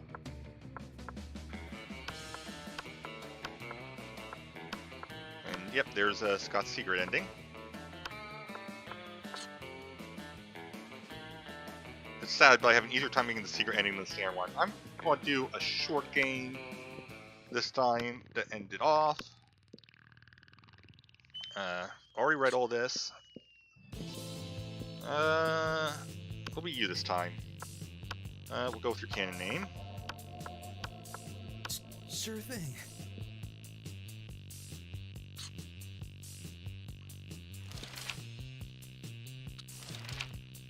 Let's see, be a visionary. What will the next big social media craze be? Bullshit, it's Facebook, but each time someone shares news that isn't supported by real facts or taxed and money goes to the people exposed to that bullshit, that would be nice. Greek agoras, like little Greek agoras, reinstated in our cities, places where philosophy and art are discussed by the greater minds. That's social media I want to log into. Arbert, from now on, a socially awkward guy named Robert will do everything he is commanded to do through the app by its users. Here we're going with bullshit.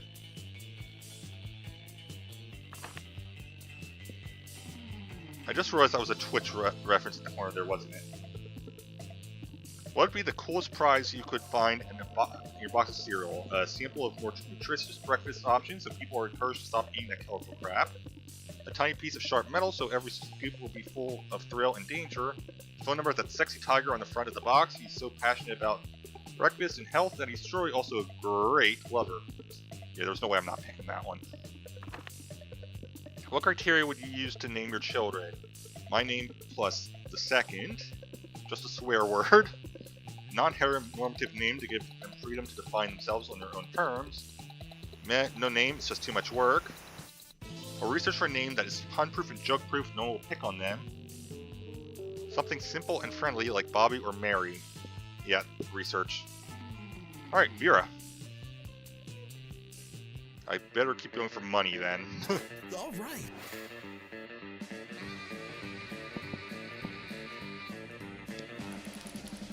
That day, you spent some time on the library's PCs mining some bitcoins. It's supposed to have something to do with solving algorithms and the rise of cryptocurrency. I guess that nobody actually has any fucking idea how it really works. Anyway, you gain 2 bitcoins, which is equal to $2 million, which unfortunately is equal to 2 monster dollars, so plus 2 money. After you're walking along when suddenly a car skids to a halt just in front of you. It's not the most logical location for a speeding car to barrel through, and yet here we are. Vera and Damien hop out. The work isn't bad, it's just not at the level it needs to be if you want to win this all-star drag race against a real badass hunk of metal. What's your plan to win, Damien? Just drive your car really, really, really fast? Of fucking course it is, Vera, that's literally how street racing works. And that may have won you the crown of the past, but it won't work against Justin Darrington, Damien. He's driving the Thunderfuck 5000. I'm driving Nancy, a pile of shit I lovingly cobbled together out of every car I've ever destroyed, either in a race or just literally destroyed via arson or whatever. And Nancy can take on anyone, anything, anytime. Fucking metal. The Thunderfuck 5000 is an electric car. Nancy runs on the juice of literal action dinosaur corpses. What could be more badass than that? So pathetic. I don't know, maybe running on pure lightning? Nancy's a piece of shit, Damien. Deep down, you know that she does not have what it takes to win us this thing. Seems like this drag race is pretty important to the two of them. But they're not going to come to an agreement on their own. So it's up to you to be the voice of reason. Attitude is everything, but Nancy will never embrace her inner fierceness with all of Vera's criticism. Come on, Damien, let's get this car a makeover. Or Vera, you're right, Nancy is amazing, but she can't quite make the grade. You need to crossbreed her with a faster car. That one. Perfect. We can get a brand new qualified race car, and Damien can still feel like a shitty subpar car is useful. Or if this is a new event, because I've never seen this one before. Nancy this thing of beating Grace Vera, but as long as her genes that live on in whatever machine I drive to victory, the plane is a-okay by me. There's three of you get to work setting up what could easily be considered one of the most impressive and high-tech car cross-breeding programs in the country. Find a very shiny red electric limousine to serve as Nancy Stud and start the breeding process along, which mostly consists of making the cars a reservation at an appropriately fancy and expensive restaurant and loading up their CD players with smooth jazz. Sometime later, Nancy gives birth, don't ask how, it's not important, to the ultimate race car. Look at what we've made, huh guys? I mean, mostly what Nancy and El Diablo made, but we helped get them there. Oh, Yeah, honestly, this car's a masterpiece. I've been looking for my next business venture. I think I may go into high-end race car breeding. People make thousands off of breeding horses to race. Horses want to fuck. How hard would that be? With that logic, I bet I could make millions breeding race cars. You totally could. I'd be your first customer. You already were. I'll send you your invoice later. Well, looks like Damien has the race in the bag, Vera has a new business venture, and the world has a new species of super race car. Gain 2 bonus and 1 money from a kickback to Vera. If it comes with a genuine smile from her, score. Oh, that worked out. All right. Okay, what's the gift? in your mind. So far, it's been different both times I've done this. No refunds.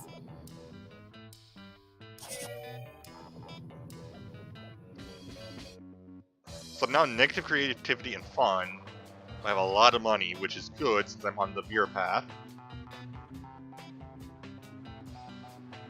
Also, is that the Count from Sesame Street?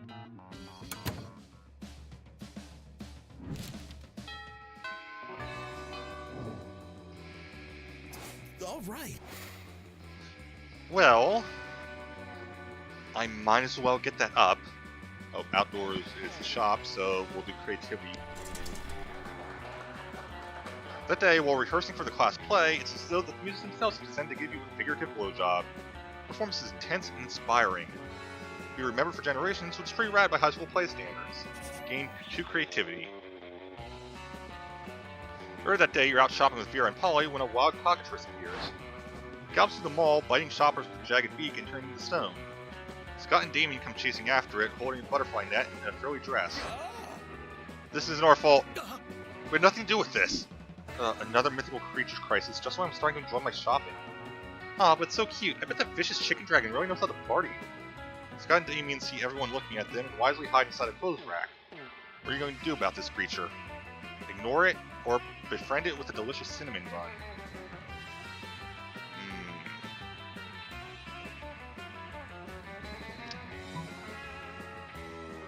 Yeah, I kind of gotta go for the Cinnabon, see what happens.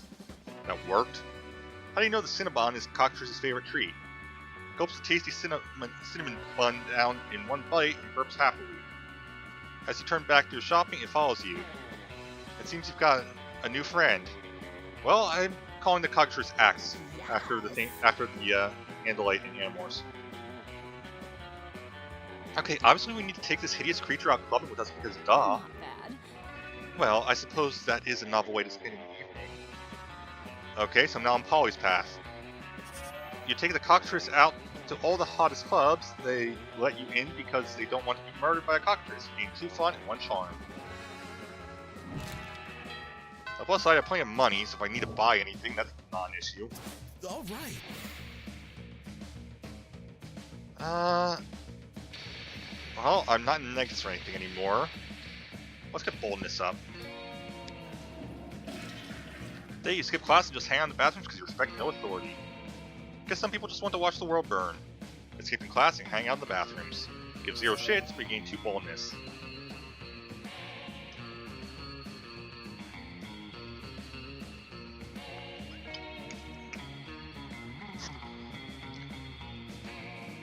You're just getting ready to leave when you get a text from Polly. Hey baby, let's party. How can you refuse such a formal missive? Track her down immediately. Hey, you got my text. That's good, because I need some help brainstorming. I'm going to a party tonight, but I'm pretty sure it's going to be lame, and that needs to change. See, it's a costume party. You know, where everyone dresses up as their favorite humans? I'm going to the sexy tax attorney. I'm not sure even the sexiest tax attorney can rescue this party from the depths of lamitude. So, got any ideas to help spice things up? You got some ideas, and they're the spiciest. Spike the punch with Mandrake Root, it turns monsters into actual humans. Okay, you go to the sexy tax attorney, I'll go to the sexy tax invader. I don't have the stats for either of these thanks to the money. I'm just gonna hope I get a good roll on the sexy tax evader. Yeah, I was afraid of that. Later that night, you're hanging out at the party, waiting for Polly, wearing a shirt that says, I have unpaid taxes. When suddenly, you hear a booming voice from the door. Halt, tax evader! Turn around, expect to see Polly with her sexy vest and pocket calculator. But it's actually a grizzled tyrannosaur in a business suit from the Department of Monstrous Revenue. As you flee the scene, you see Polly about to put on a lab coat and goggles. Hey, why are you running? Why are you wearing that shirt? Oh, do you think I was actually going to be a sexy tax attorney? I was super high when I said that. I'm actually just a sexy chemist. Polly, you're always high. You're going to need a regular chemist after the beating that Tyrannosaur gives you. You lose 2 money and 1 boldness. Well, I had the money, so... Alright. In the end, that didn't matter. Listen, Oz, you can totally sit with us. I just hope you didn't bring a gun to a bazooka fight. Yeah, we're showing off our best flasks. Well, not the best flask exactly, but the best contents. Good God, are literal actual flasks of alcohol openly allowed in the school cafeteria? Are there no rules? Apparently not, because Polly starts setting a series of flasks down the table. Okay, so this is beer, my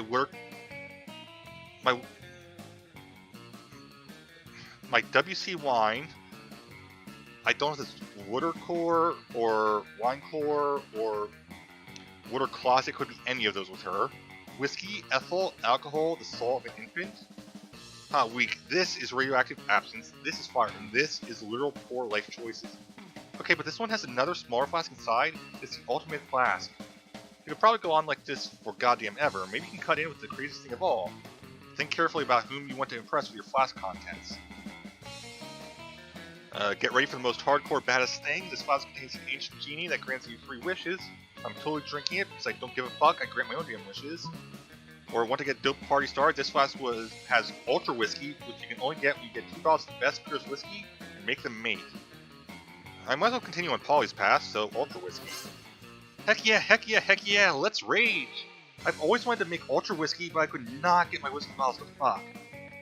I tried everything, mood lighting, social music, chainsaws, you know, all that cliche romantic stuff. But it seemed not impossible to get them to make sweet whiskey love. I almost started to think inanimate objects can't have sex. But I've had tons of sex with inanimate objects, so that was just silly. If you can make whiskey X whiskey turn into ultra whiskey, we should definitely apply that principle all over the damn place. 2 cars to make a limousine, an orgy of iPhones to become the iPhone XXX, the most advanced update possible, duh. A microwave, and a Russian novel to get a pair of designer shoes. Can't wait to create doper stuff than the world can even handle, probably. Well, the world probably doesn't need to worry about handling it because there's no way to pull that insanity off. But yay for plans with Polly!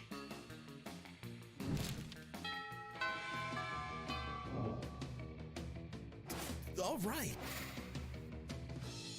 I desperately need to get stats up. Party tree. That day during recess, it's sort of a half-hour rave that goes full crazy. You have no idea how it escalates so much, but at one point there are like 300 people. Someone summons demons from a nightmare dimension, the consequences might distort the fabric of reality itself, but who cares, it's a rad party. Game 2 fun. You're all set to enjoy some sun when all of a sudden the sun disappears. Don't mind too much, the darkness suits you, but Polly and Vera are pissed. Who extinguished the sun, and why didn't they ask for my permission first? Yeah, we already have like 10 hours of night every night. We don't need night during the day. Oh yes, please excuse us. Sorry for the inconvenience. A solar behemoth is threatening to eat every baby in the world, so we've caused a solar eclipse. You know, in order to defeat it? It's all very technical and magical, no need to hurt your heads thinking about it. It'll be over soon. I'll hurt your heads thinking about it. Free period will be over soon, and then how will I sunbathe? God, you guys are so selfish. This is unacceptable. Move the moon away from the sun this instant, or I'll find someone who can. She's looking right at you when she says that. You realize that if you don't step in, this will turn into a full-scale catfight. Not seeing the problem. So you roll up your sleeves and bribe your contacts in military intelligence to nuke a hole through the moon. Or offer the solar behemoth half the 12-year-olds in the world instead. They're bigger and less cute. I feel like both of these are Vera's. I have the money to do the bribing, so... Through careful application of illicit funds, you can convince some very important people to nuke the crap out of the moon. Goes from a solid ball of boring gray rock to a cool stone donut in minutes. The sun streams down through the hole in the moon bright as day, which it is. Yes, now I can get my tan on. I mean, I can't really get a tan because I'm a ghost, but that's not the point. Yes, well done. I admire your connections with flooding your total disregard for the moon. You fools, you've doomed us. Now how will we stop the solar behemoth? Try screaming about it more. Maybe that will help. It doesn't, but you don't care. You're too busy receiving a Nobel Prize for instigating mass nuclear disarmament. You gained 2 boldness, 1 charm. Apparently it's still Polly's path.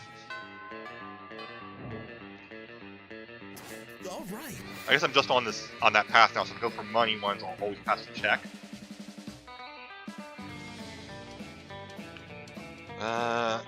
Creativity sucks, so... Hey, while rehearsing for the class play, you aren't especially good nor inspired. Once it seems you aren't getting the classic creativity boost from your auditorium.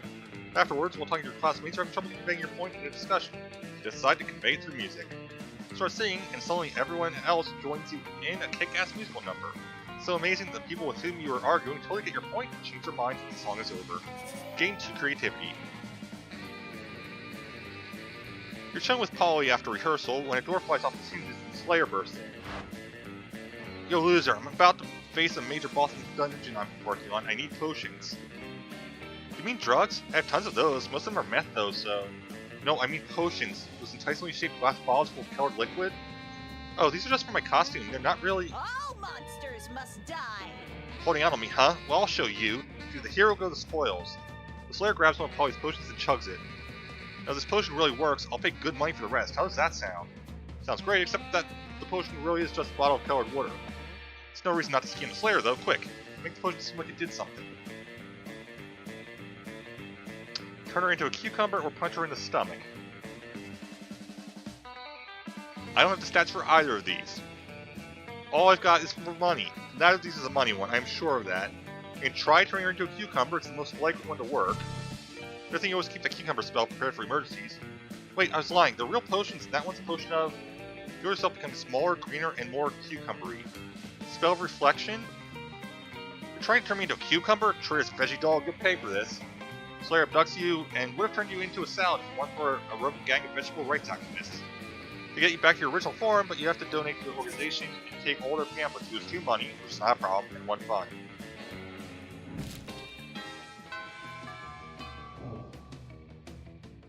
Alright. I'm curious what would have happened with the other choice.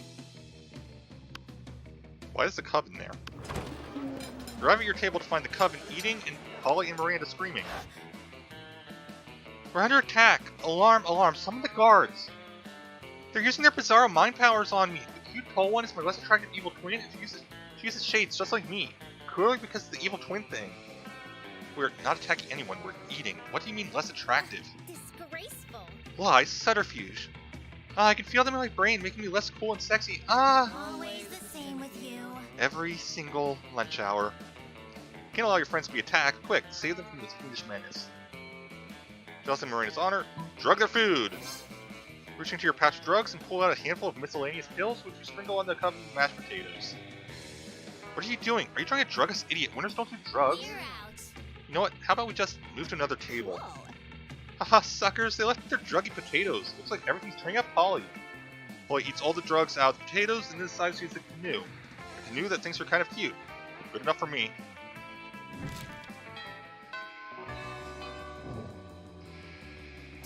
All right. Let's see. Yeah, we'll go for smarts. Then you listen to your elders and learn valuable lessons. Sometimes after all the monster nonsense and the dating gimmicks, you forget that attending class is supposed to be the primary activity at this high school. Gain 2 smarts. Forget about that though. Polly's here and she looks ready to party, so basically just normal.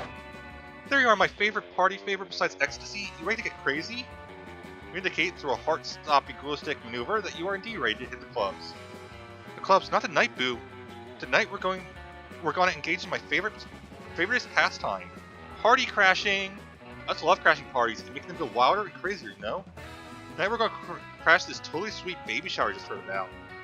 And knowing you, I bet you've got some killer ideas for how we can crash it. Nothing amps up a baby shower like extra babies, or literally crashing the party like with a boat. This is Polly. Either one could work.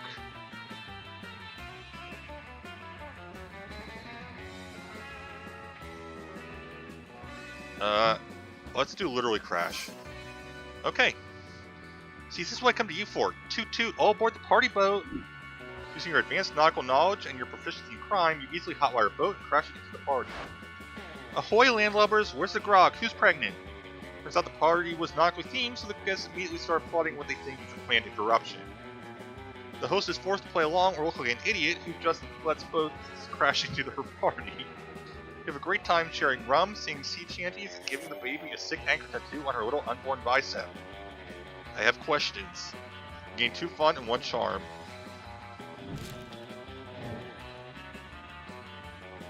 I probably don't have a chance. It's Polly time! If I do, great, All but... right. Finally pluck up your courage and ask your beloved to go to the monster prom with you. Not a chance in the world, darling. It's not you, it's me. By that, I mean it's you. See ya! Wait, boo! Damn, you're bad at interacting with people. To repent for the sin of making such bad choices, you were forced to walk around the school in the nude, accompanied by a nun who chanted shame over and over while ringing a big bell. Classic. To be fair, I don't think I got dumped by Polly yet, so something. Still most likely to be a sleeper agent, just waiting for the code word. Polly's quote, always be loud like love. Those 3 weeks were maybe the most epic and absurd weeks of our lives. After Monster Prom, we kept on living our lives, falling in love, battling for friendship, and learning who we were and who we could be. You know what? As it always does, life happened, and it was wonderful.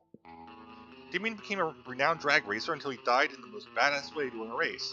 At the funeral, you spotted him hidden among the crowd. He winked at you.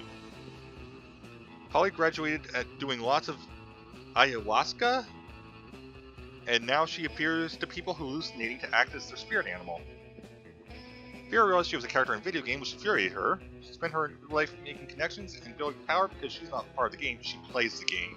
So be careful, I mean, now she's the one pulling your strings.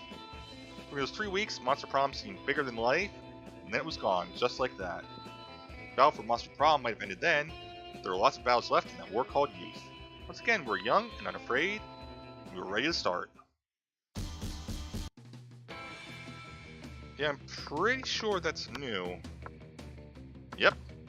Haven't been dumped by her yet.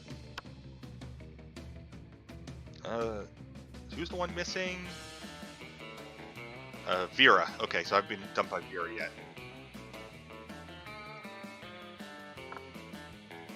Well, at least I got a new ending tonight. Anyways, I'm going to end it here, so thank you for watching. I'll see you next time. Have a great time wherever you may be. Bye.